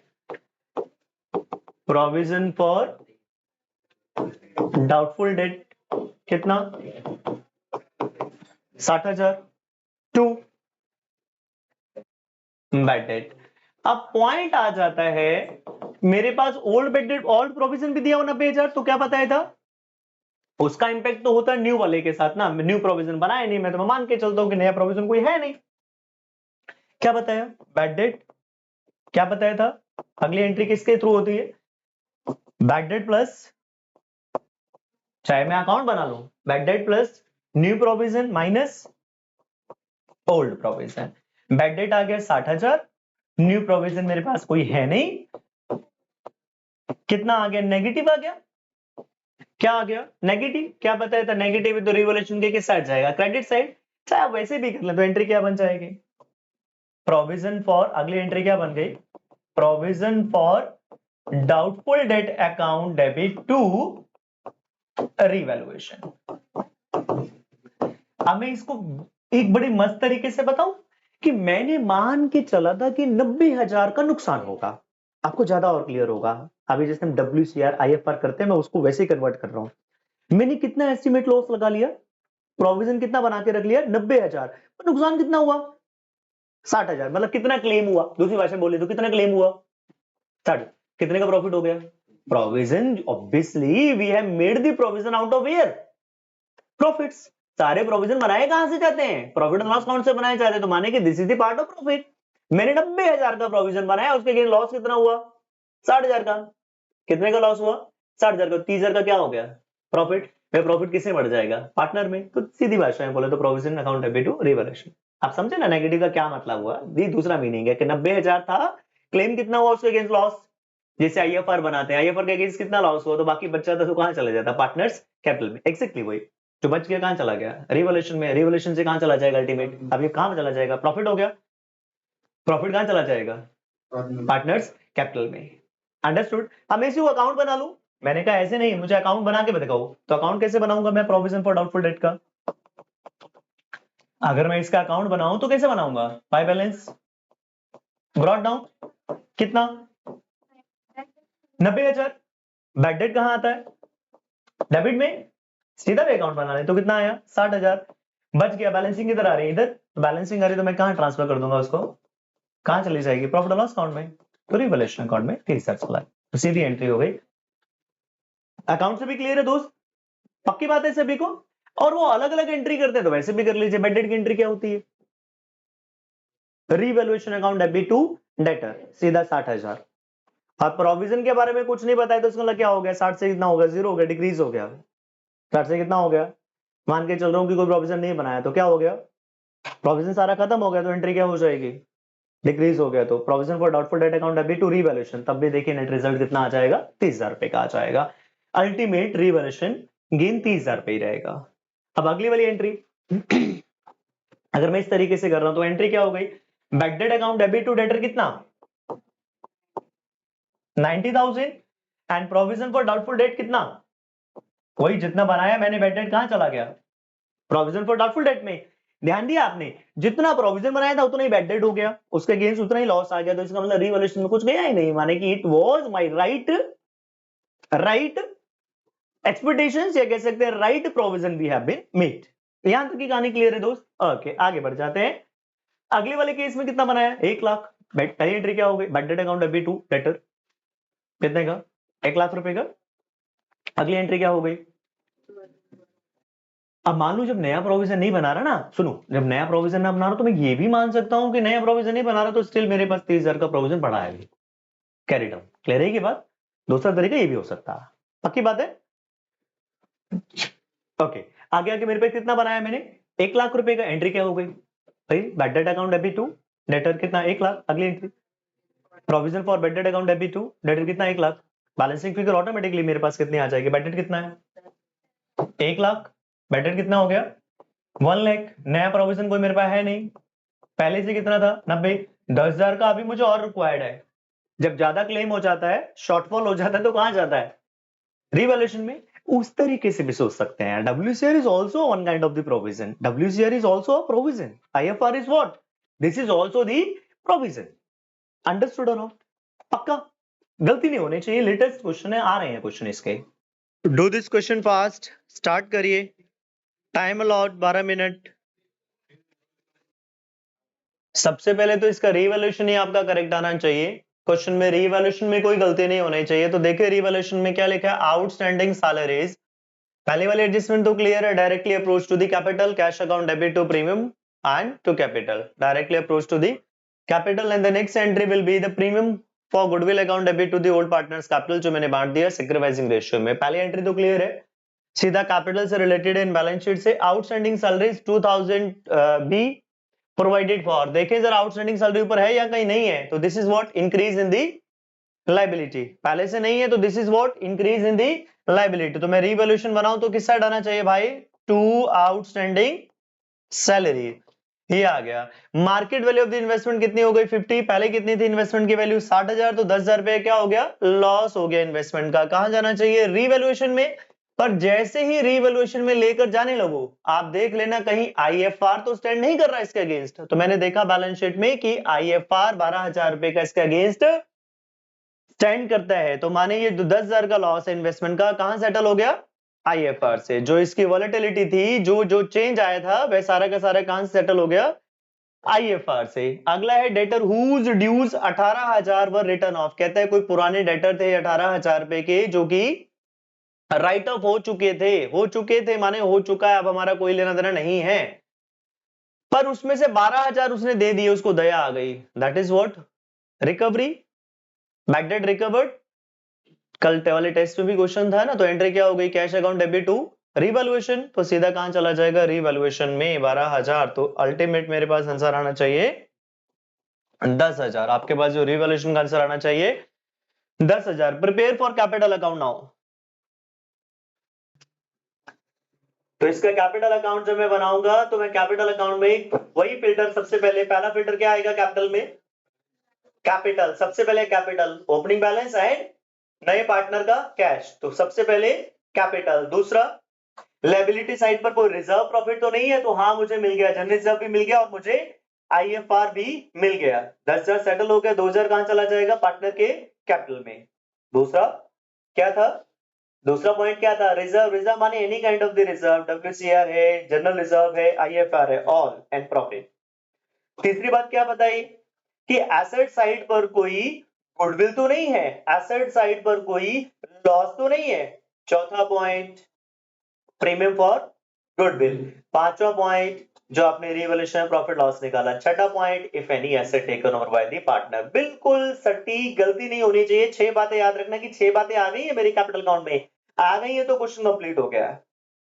ये 6 बातें टिक कर लिया करो रफ में कि 6 हो गई है, बस इट्स ओके, कैपिटल अकाउंट बन चुका। चेक करिए, मैंने आपकी सुविधा के लिए थोड़ा सा, ताकि क्वेश्चन जल्दी हो जाए, आपका टाइम बचे, तो मैं सॉल्यूशन लेकर आया हूं आज। डन है, इसलिए सॉल्यूशन थोड़ा लेकर आया, मैंने कहा थोड़ा सा टाइम बच जाएगा हमारा ना, टाइम कंज्यूमिंग होता है वो बच जाएगा थोड़ा, नहीं तो फॉर्मेट बनाने में टाइम लग जाता है। ओके डन है, पहला दूसरा तीसरा सारे फिल्टर आ गए, एंड कैरी डाउन आना चाहिए। Any doubt? Good, very good. Do this question fast and fast. Revaluation फटाफट बनना चाहिए। रीवैल्यूएशन का टाइम है आपके पास 3 मिनट में, रिवॉल्यूशन बनना चाहिए। 3 मिनट के बाद रिवॉल्यूशन चेक किया जाएगा, इससे ज्यादा टाइम नहीं दिया जाएगा। कितना आ रहा है रिवॉल्यूशन का आंसर?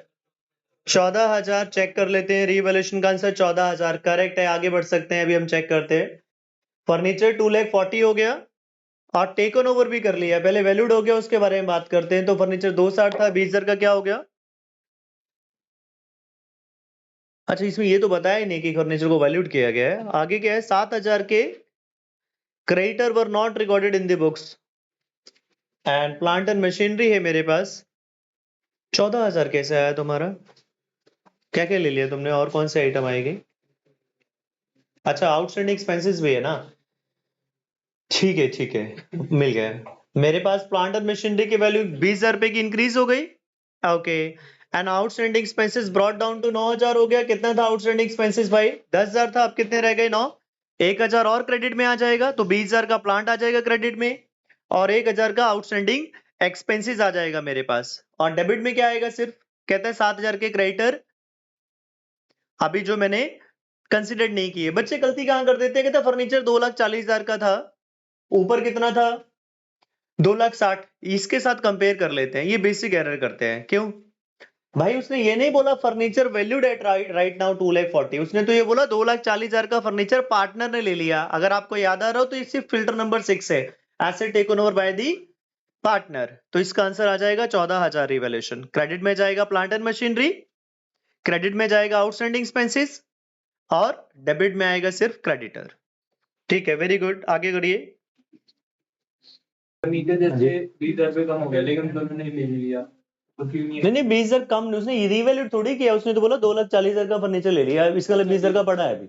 ठीक है ना, हमेशा ये वाला जो पॉइंट आता है furniture taken over bye, asset taken over by the partner, तो देख लेना उसने ऐसा तो नहीं बोला वैल्यूड एट। अगर वैल्यूड कर दिया तो इसका रीवैल्यूएशन में भी जाएगा, वैल्यूड कर दिया तो रीवैल्यूएशन में भी जाएगा, अदरवाइज सिर्फ और सिर्फ कहां जाएगा? कैपिटल अकाउंट में जाएगा, और बैलेंस अमाउंट बैलेंस शीट में। याद रहेगी बात, ये मिस्टेक नहीं होनी चाहिए। आगे बोला उसने, अब ये कहां जाएगा? Capital and balance sheet. अगर रीवैल्यूड करेगा, रीवैल्यूड करके टेक ओवर करेगा, तो revaluation and capital. Valued, valued करके टेकन ओवर किया तो revaluation and capital, otherwise capital and balance sheet. चलो जी, ये वाला पॉइंट अब मैं चेक करता हूं जरा। मेरे पास सबसे पहले क्या आ जाएगा? कैपिटल। कैपिटल कितने हैं भाई? यास्मीन फातिमा का 3 लाख और 5 लाख ब्रॉट डाउन आ गया, और नया पार्टनर कितना कैपिटल लेकर आ रहा है मेरे पास? नया पार्टनर कैपिटल लेकर आ रहा है 4,50,000। कितना कैपिटल लेकर आ रहा है? 4। तो सबसे पहला पॉइंट क्या आता है? कैपिटल। तो मैंने उठा के लिख दिया बाय बैलेंस ब्रॉट डाउन कितना भाई? 5,10,000, 3 लाख एंड 5 लाख एंड नया पार्टनर जो लेकर आया कितना? 4,50,000। पहला पॉइंट क्लियर है सभी को? ओके। फिर उसमें लिखा हुआ था यास्मीन भी 50,000 रुपए की कैपिटल लेकर आ रही है, तो इसका मतलब यास्मीन का भी लिख दिया बाय बैंक 50,000। यहां तो कोई doubt? Okay. Second point, capital लिखने के बाद सेकंड पॉइंट क्या बताया आपको? देख लेना, कोई रिजर्व तो नहीं है मेरे पास? कोई रिजर्व या प्रॉफिट तो नहीं है? लायबिलिटी साइड चेक करिए, है कितना है रिजर्व पॉइंट? तो दूसरा पॉइंट क्या आता है? रिजर्व। इसी तरीके से चलना, गलती नहीं होगी। सेकंड पॉइंट क्या आ गया? रिजर्व। तो रिजर्व मैंने बांट दिया, क्या लिख दिया? बाय रिजर्व फंड बांट दिया ओल्ड रेशियो में। तीसरा पॉइंट क्या आता है? इसी ऑर्डर में चलना। एसेट साइड पर कोई गुडविल या लॉस तो नहीं है? ये भूल जाते हैं बच्चे, इसलिए बता रहा हूं। तो मैंने एसेट साइड पे देखा, मुझे कोई गुडविल और लॉस नहीं मिला। फिर चौथा पॉइंट क्या आता है? Premium for goodwill. लिखा हुआ था कि नया पार्टनर गुडविल अपनी कैश में लेकर आ रहा है, पर कैलकुलेट करनी थी, तो निकाल लिया आपने, है ना? कैलकुलेट कर लिया आपने। 3 ईयर के प्रॉफिट निकाले पहले आपने। हाँ, तो 3 ईयर का एवरेज कितना आ रहा है? 6 लाख प्लस 2 लाख प्लस 6 लाख, कितना आ गया मेरे पास? अच्छा, ओनली लास्ट 2 ईयर के प्रॉफिट लेने हैं, तो लास्ट 2 ईयर के प्रॉफिट तो ये हो गए भाई 6 लाख एंड 2 लाख, 4 लाख आ गया इंटू 2.5, कितने आ गए गुडविल मेरे पास? गुडविल आ गए मेरे पास 10 लाख। उसका शेयर कितना है? कितना है? 1/5। तो कितना आ गया शेयर ऑफ गुडविल? 2 लाख। कितना आ गया शेयर ऑफ गुडविल? 2 लाख। किस रेशियो में बांट देंगे? सैक्रिफाइसिंग रेशियो में। तो बांट देंगे बाय प्रीमियम फॉर गुडविल, मेरे पास बांट दिया मैंने। ये लीजिए, बाय प्रीमियम फॉर गुडविल बांट दिया मैंने। Any doubt? उन्होंने बोला था half of the goodwill has been withdrawn by the partner, half ही बोला था। नहीं, इसमें नहीं बोला ना। Asset taken over by, sorry, okay, asset taken over by the partner. तो asset taken over by the partner तो क्या होगा? क्या बोला था? 2,40,000 की इक्वली टेकन ओवर कर ली। तो ये आ गई छठा पॉइंट, पहले पांचवा पॉइंट आ गया, रिवोल्यूशन प्रॉफिट बांट दिया। ऑर्डर में चल रहे हैं, कैपिटल, रिजर्व एंड प्रॉफिट तीसरा, एसेट साइड पे गुडविल लॉस था नहीं चौथा, प्रीमियम पांचवा, फिर छठा क्या था? कोई एसेट टेकन ओवर तो नहीं है? एसेट टेकन ओवर थी मेरे पास 2,40,000 की, तो 80 80 80 और बैलेंसिंग फिगर आ गई। Any doubt, confusion with this? कितने लोगों को हो गया था? करेक्ट आया था? अच्छा, आ गया था करेक्ट, वेरी गुड, आ गया था सभी का करेक्ट, श्योर। क्या गलती हुई थी? भूले क्या थे? भूले थे कुछ? फर्नीचर क्रेडिट में डाल दिया। क्या क्लियर है सभी को? हमारे पास दो ही कैपिटल, दो ही टाइप की एडजस्टमेंट ऑफ कैपिटल आती है। पहली एडजस्टमेंट आती है when new partner capital is not given, नए पार्टनर की कैपिटल मुझे नहीं दी हुई है, और this is calculable on the basis of old partners. This is calculable on the basis of old partner. और दूसरी एडजस्टमेंट आ जाती है when old partners capitals are to be adjusted on the basis of new partner capital, जिसे हम ऐसा भी बोल देते हैं all partners capital. All partners capital किस में होंगी?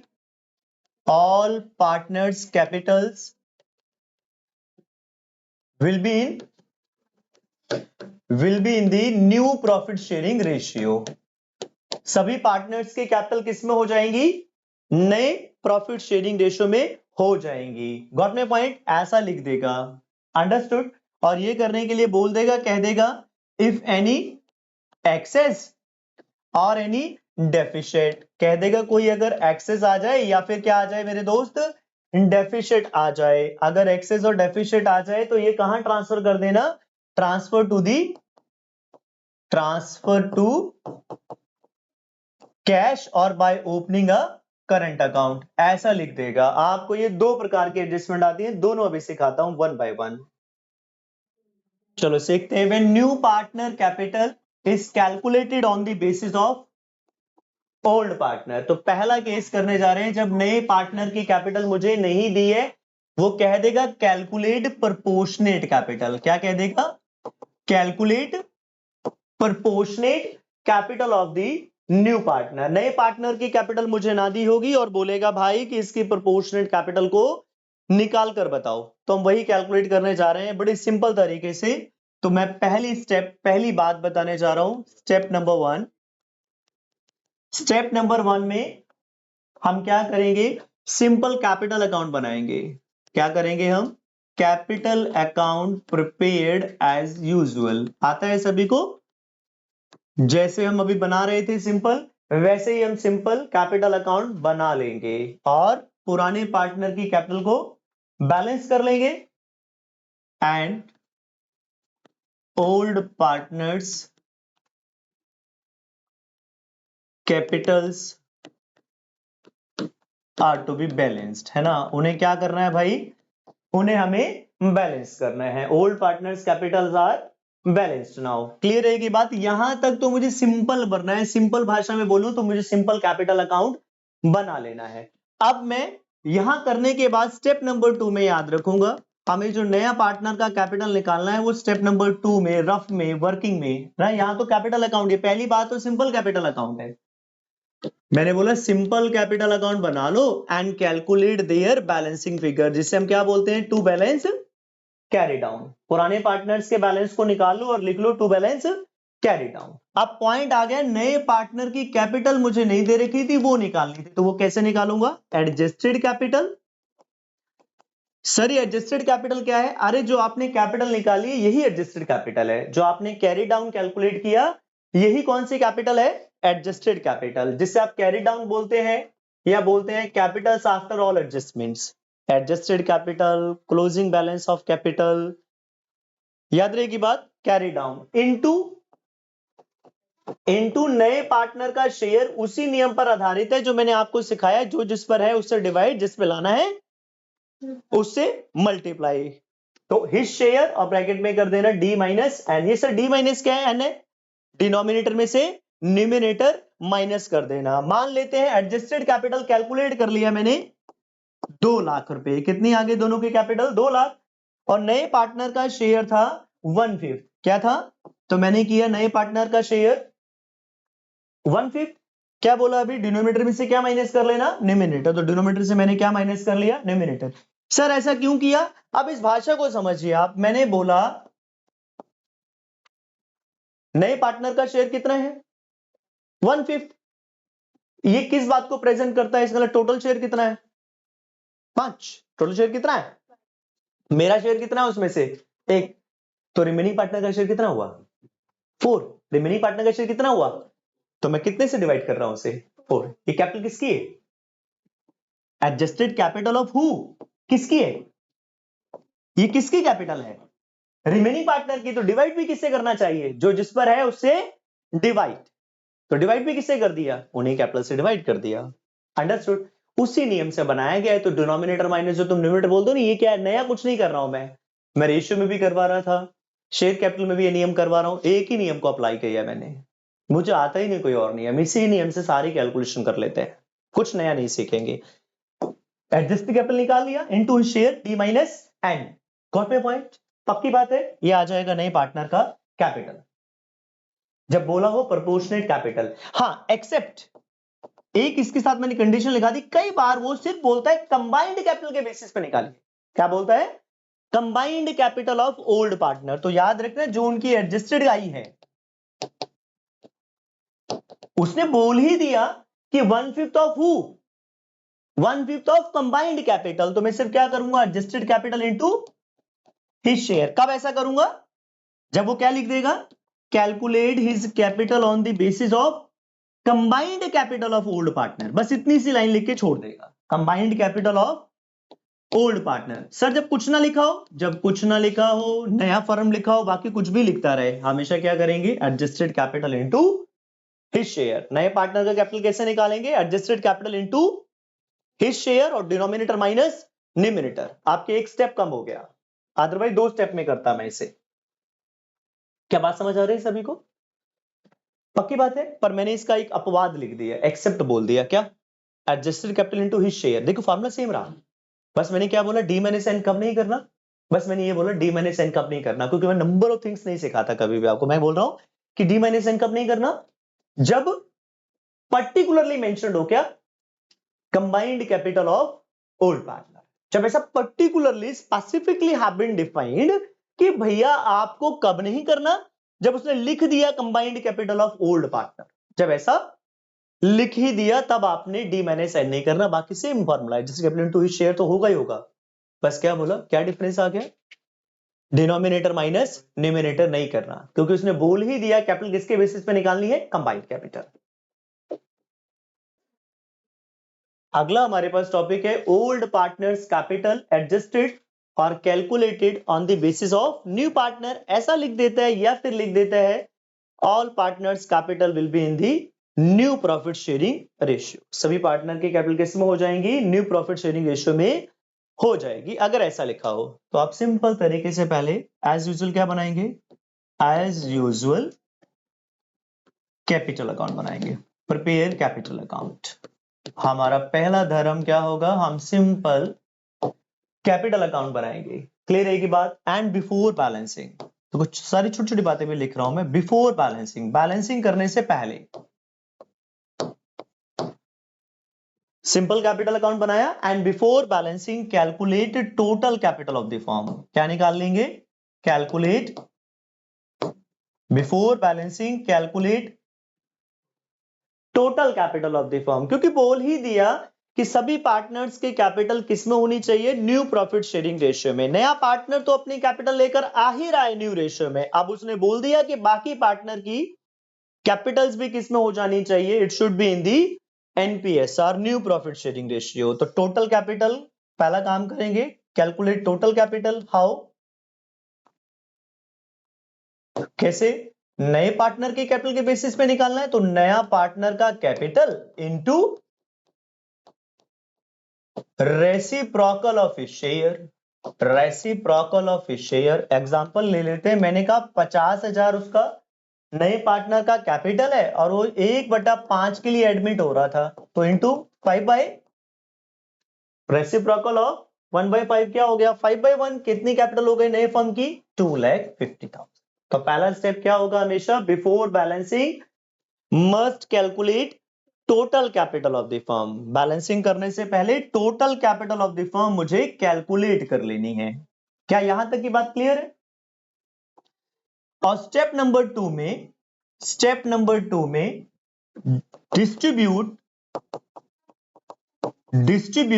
टोटल कैपिटल, इसी टोटल कैपिटल को डिस्ट्रीब्यूट टोटल कैपिटल इन दी एनपीएसआर, किसे बांट देंगे, न्यू प्रॉफिट शेयरिंग रेशियो में बांट देंगे। और न्यू प्रॉफिट शेयरिंग रेशियो में बांट कर मैं क्या लिख दूंगा इसको, टू बैलेंस कैरी डाउन।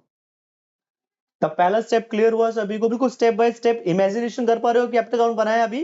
तो बिफोर बैलेंसिंग से पहले मैंने क्या निकाला, total capital of the firm, और उसी को बांट के लिख दिया टू बैलेंस कैरी डाउन, है ना। न्यू रेशियो में बांट कर क्या लिख दिया उसको, कैरी डाउन।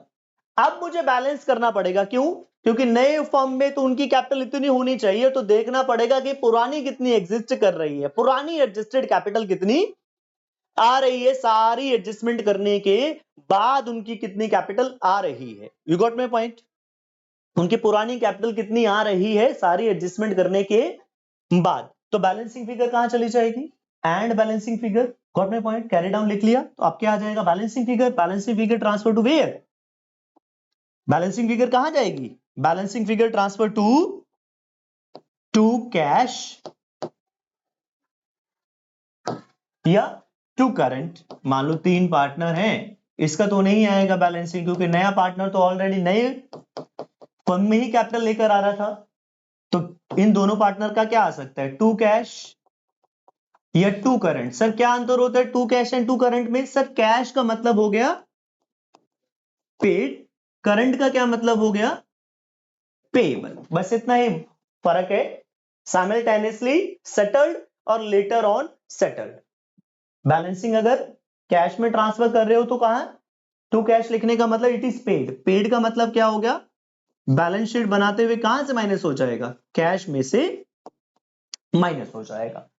और पेबल का क्या मतलब हो गया, बैलेंस शीट में किस साइड चला जाएगा, लाइबिलिटी साइड। बैलेंस शीट में कहां चला जाएगा, पेबल है तो लायबिलिटी साइड, ये डिफरेंस आएगा। तो these are what to the balancing figure, है ना, ये हमारे पास क्या आई है, बैलेंसिंग फिगर। क्या द्वारा समझ आया? बिफोर बैलेंसिंग मैंने क्या निकाला, total capital of the firm, बांट के लिख दिया। वैसे ही लग रहा है, स्टेप देखेंगे तो बात सिंपल सी है कि बस टोटल कैपिटल निकाला और बांट के लिख दिया, टू बैलेंस कैरी डाउन। और बैलेंसिंग फिगर टू कैश और टू करंट में। या फिर क्या किस साइड आ सकती है, हो सकता है क्रेडिट में आ जाए, तो मैं क्या लिखूंगा बैलेंसिंग फिगर को भाई, मैं बैलेंसिंग फिगर को लिखूंगा by cash and by current, by cash and by current. तो बाय कैश या by current. Sir by cash का मतलब क्या हुआ, दिस अमाउंट इज रिसीव्ड। तो बैलेंस शीट बनाते हुए मुझे क्या करना है चाहिए, बैलेंस शीट बनाते हुए कैश में इसको ऐड कर देना चाहिए। और करंट अकाउंट में अगर ट्रांसफर कर रहा हूं तो क्या मतलब हुआ, दिस अमाउंट इज रिसीवेबल। ये अमाउंट कौन क्या है, रिसीवेबल है। तो बैलेंस शीट में कहां जानी चाहिए, एसेट साइड पे जानी चाहिए। तो न्यू फर्म के बैलेंस शीट में एसेट साइड पे। प्लीज नोट डाउन, बात समझ आई? एज यूजुअल कैपिटल अकाउंट बनाया पहले स्टेप में, पहले स्टेप में ही मुझे बिफोर बैलेंसिंग क्या निकाल लेनी है, total capital of the firm. Second step में उसी को बांट के क्या लिख दिया, टू बैलेंस कैरी डाउन। अब बैलेंस कैरी डाउन लिखने के बाद आपको बैलेंस करना है, बैलेंस कैरी डाउन करने के बाद बैलेंस करना है। बैलेंस कहां जाएगा, कैश में या करंट में? सर हमें कैसे पता लगेगा, बोलेगा वो, कुछ नहीं बताया तो कहां जाएगा, कैश। पॉइंट आ जाता है, कुछ ना बताए एब्सेंस में कहां जाएगा, कैश में। उसे करंट अकाउंट ओपन करवाने के लिए पर्टिकुलरली मेंशन्ड करना पड़ेगा। अंडरस्टूड? थोड़ा एक्चुअलाइज करोगे ना, पिक्चराइज, इमेजिनेशन हुई है अभी, नोट किया है सभी ने, आगे बढ़े, हटा दो।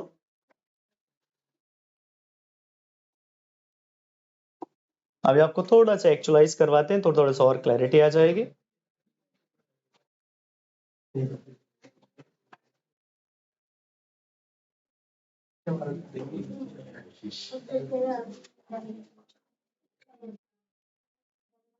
चलो जी, सबसे पहले हम पहला ही पॉइंट किया हमने, नए पार्टनर की capital calculated on the basis of old partner. तो पहला टॉपिक आ गया मेरे पास, बिट्टू एंड चिंटू वाला, सीबीएसई 2025 लास्ट ईयर का ही क्वेश्चन है, प्लीज डू। आपको पूरी खुशी मिलेगी अगर आपने अटेम्प्ट किया तो। Start it. हाँ जी भाई, क्या आएगा आंसर इसका, रीवैल्यूएशन का।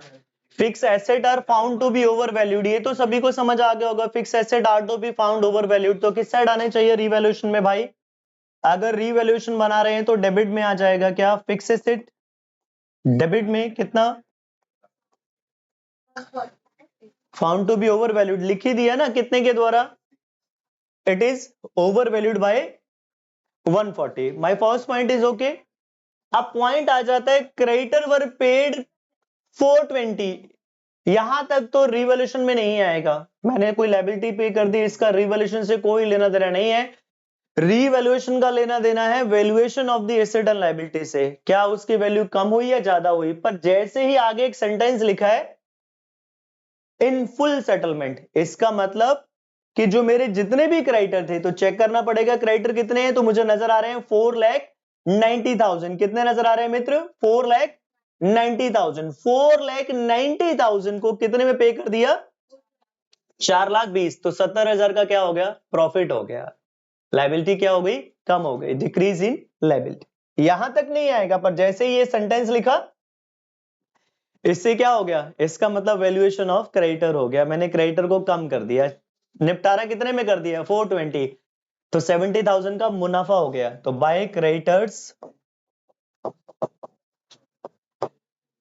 70, तो मेरे पास रीवैल्यूएशन में लॉस आ गया 70,000 का।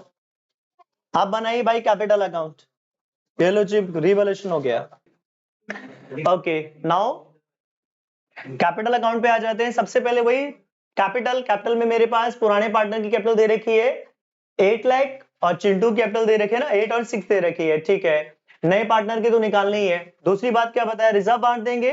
तीसरी बार एसेट साइड पे कोई लॉस या गुडविल तो नहीं है, बस ये ऐसे याद रखना। चौथा प्रीमियम फॉर गुडविल दे रखा है, कितना भाई मेरे पास 5,60,000, बांट दिया जाएगा एज यूजुअल, सिंपल बांट देंगे बाय प्रीमियम फॉर गुडविल। पांचवी बात रिवैल्यूएशन, और छठी बात कोई एसेट टेक ओवर, तो मेरे को लग रहा है कोई एसेट टेक ओवर नहीं कर रहा है तो सीधा हम आ जाते हैं, हाँ आंसर नहीं है इसका पर निकालना पड़ेगा है। चलो मैं बता देता हूँ आंसर।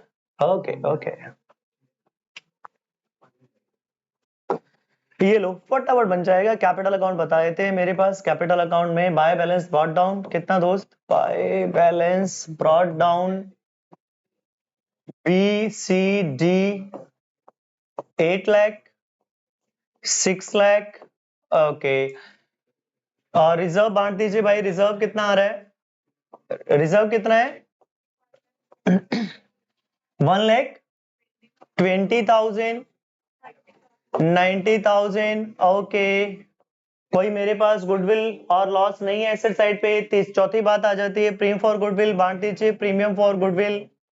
न्यू रेशियो दे रखी है, हाँ जी न्यू रेशियो दे रखी है आपको, न्यू रेशियो दे रखी है तो इट मींस टू से मस्ट कैलकुलेट सेक्रीफाइसिंग रेशियो। तो कितनी आ जाएगी 4/7 माइनस 3/7 कितना आ गया 1/7, और 3/7 माइनस 3/7 0। तो सिर्फ एक ही पार्टनर कौन बिट्टू ही सेक्रीफाइस कर रहा है, तो सारा का सारा हिस्सा उसी के पास चला जाएगा। Premium for goodwill 5,60,000।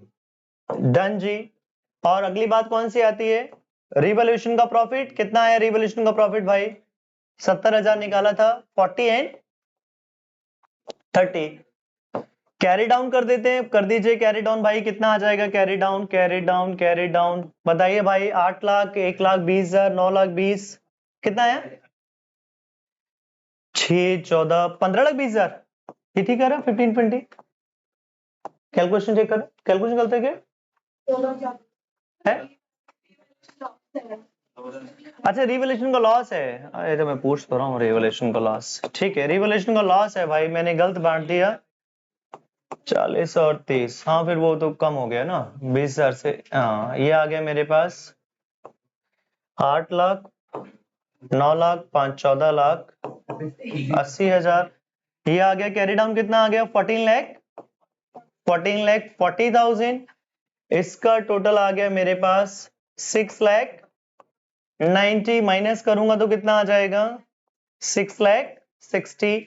दोनों का टोटल ऐड कर लिया कितना हो गया 21 लाख। ये आ गई adjusted capital, adjusted capital of the old partner into his share, कितना था हिज शेयर भाई 1/7। क्या बताया था डिनोमिनेटर में से क्या माइनस कर देना, सबसे सरल तरीका है, ज्यादा कंफ्यूज होने की जरूरत नहीं है। डिनोमिनेटर माइनस न्यूमिनेटर कितना आ गया 3 लाख। आ रहा था सभी का, वेरी गुड।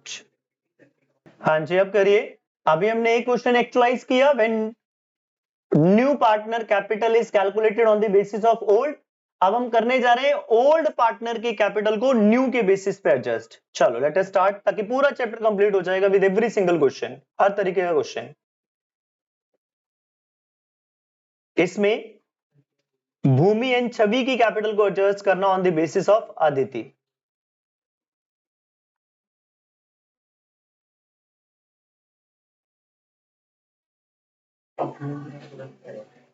रीवैल्यूएशन आ गया, एक ही एंट्री थी, मशीनरी वाज रीवैल्यूड 460, तो मेरे पास एक ही एंट्री आती है, मशीनरी का प्रॉफिट तो आ गया सीधा 80,000 और रिवैल्यूएशन अकाउंट बन गया मेरे पास, कितना आ गया 80। अब पॉइंट आ जाता है कैपिटल अकाउंट का, तो सबसे पहले तो कैपिटल लिखूंगा, पहला point by balance brought down लिख लिया 320 340, और नया पार्टनर कैपिटल लेकर आया 3 लाख बाय कैश, पहला पॉइंट हो गया। दूसरा पॉइंट क्या है रिजर्व। तीसरा पॉइंट कोई एसेट में लॉस या गुडविल तो नहीं है, नहीं है। चौथा पॉइंट आ गया, अब आ जाते हैं कैपिटल अकाउंट बनाते हैं, आपको बात समझ आएगी।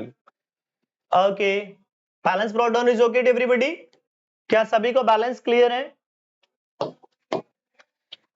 रिजर्व बांट दिया ये भी क्लियर है, प्रीम बांट दिया ये भी क्लियर है, रिवॉल्यूशन का प्रॉफिट भी बांट लिया। एनी डाउट टिल हियर, यहां तक क्लियर है। अब पॉइंट था मेरे पास ओल्ड पार्टनर की कैपिटल न्यू के बेसिस पे एडजस्ट करनी थी, तो मैंने कहा था आप ठहरिए जरा साहिब, आपको पूरी बात समझ आ जाएगी।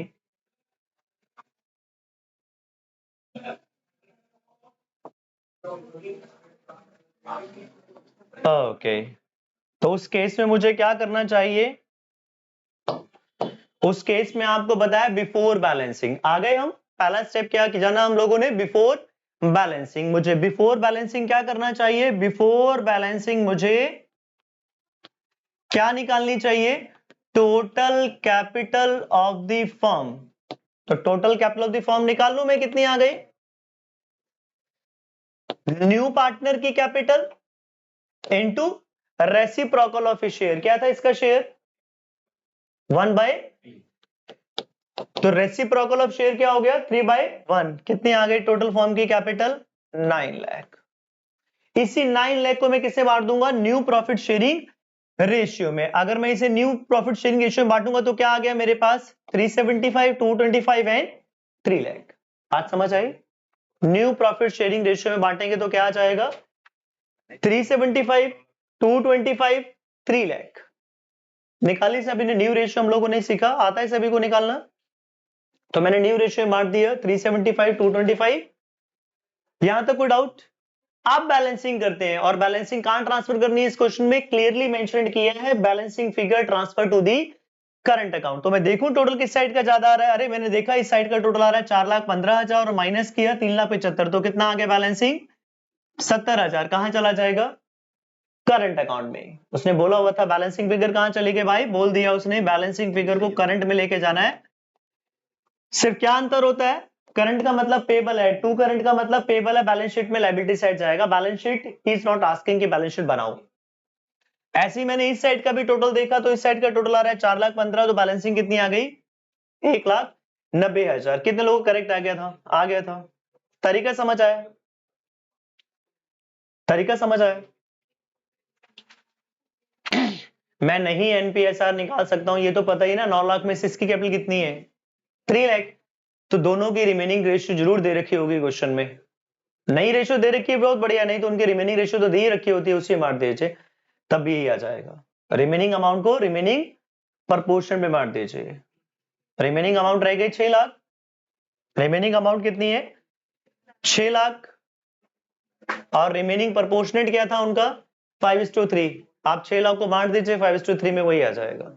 ये भी एक तरीका। याद रहेगी बात? अगर मैं न्यू रेशियो नहीं निकाल पाया तो मैं ऐसे भी कर सकता हूं। Any confusion? ठीक है मित्रों, बहुत ही प्यारे बच्चे।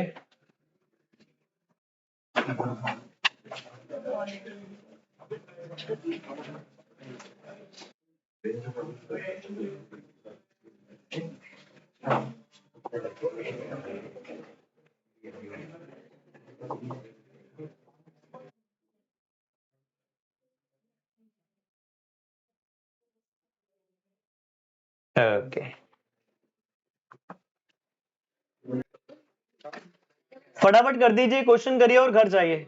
जितना जल्दी करेंगे आप उतनी जल्दी छुट्टी। बस लास्ट वन क्वेश्चन है, उसके बाद घर पे जाके पूरी असाइनमेंट कंप्लीट करनी है। Last one question to you, बिल्कुल लास्ट है। लास्ट क्वेश्चन है, जितनी जल्दी करेंगे उतनी जल्दी आपको रेस्ट मिलेगा। Do it. हाँ, इसका रिवैल्यूएशन देखिए जरा। Provision for doubtful debt 10% on what? बच्चे गलती करते हैं basically, provision for doubtful debt net पे निकाल लेते हैं। किस में निकालेंगे? हमेशा ग्रॉस के ऊपर निकालेंगे। ग्रॉस के ऊपर अगर कोई बैड डेट दिया तो माइनस करने के बाद। प्रोविजन हमेशा किसके ऊपर निकाला जाता है? बैड डेट माइनस करने के बाद। Got my point? तो 36,000 के ऊपर 10% बनाइए, कितना आ गया? 3600। और पहले से कितना मौजूद है? 2,000। तो कितना इंक्रीज हो गया? 1600। एंट्री क्या हो गई? Revaluation account debit to provision for doubtful debt. तो कहने का मतलब मैं रीवैल्यूएशन अकाउंट बनाऊंगा तो मैं क्या लिख दूंगा? Provision for doubtful date. Provision for doubtful date मेरे पास 1600 रुपए आ गया। Okay, market value of the investment वो 35,000 थी। कितनी इन्वेस्टमेंट? 40,000। 5,000 का क्या हो गया? लॉस। तो लॉस ऑफ इन्वेस्टमेंट कहां जाता है? रीवैल्यूएशन में। पर चेक कर लेना before transfer to the revaluation, कहीं मेरे पास आईएफआर तो नहीं है? आईएफआर है, तो जो भी इन्वेस्टमेंट का लॉस है कहां सेटल हो गया? आईएफआर के साथ। कहने का मतलब रीवैल्यूएशन में ना गया। Market value of the plant and machinery increased by, तो बाय प्लांट एंड मशीनरी। तो कितना आ गया रिवॉल्यूशन मेरे पास? अल्टीमेट रिवॉल्यूशन आ जाएगा 5,000 के ही आ रहा था सभी का रिवॉल्यूशन प्रॉफिट है। रिवॉल्यूशन प्रॉफिट आ गया 5,000 रुपया। बांट दिया मैंने अंशु और वीहू में 3,000 और 2,000। You got my point? And prepare capital account, और वैसे निकाल लेंगे जिसे भी हम लोगों ने सीखा, प्रपोर्शन कैपिटल ऑफ मनी। आप घर से सारे क्वेश्चन जितने भी पेंडिंग है सारे करके लेकर आएंगे, कॉपीज में कॉपीज चेक की जाएगी, तभी पता लगेगा आपको कोई ना कोई नया पॉइंट मिल जाएगा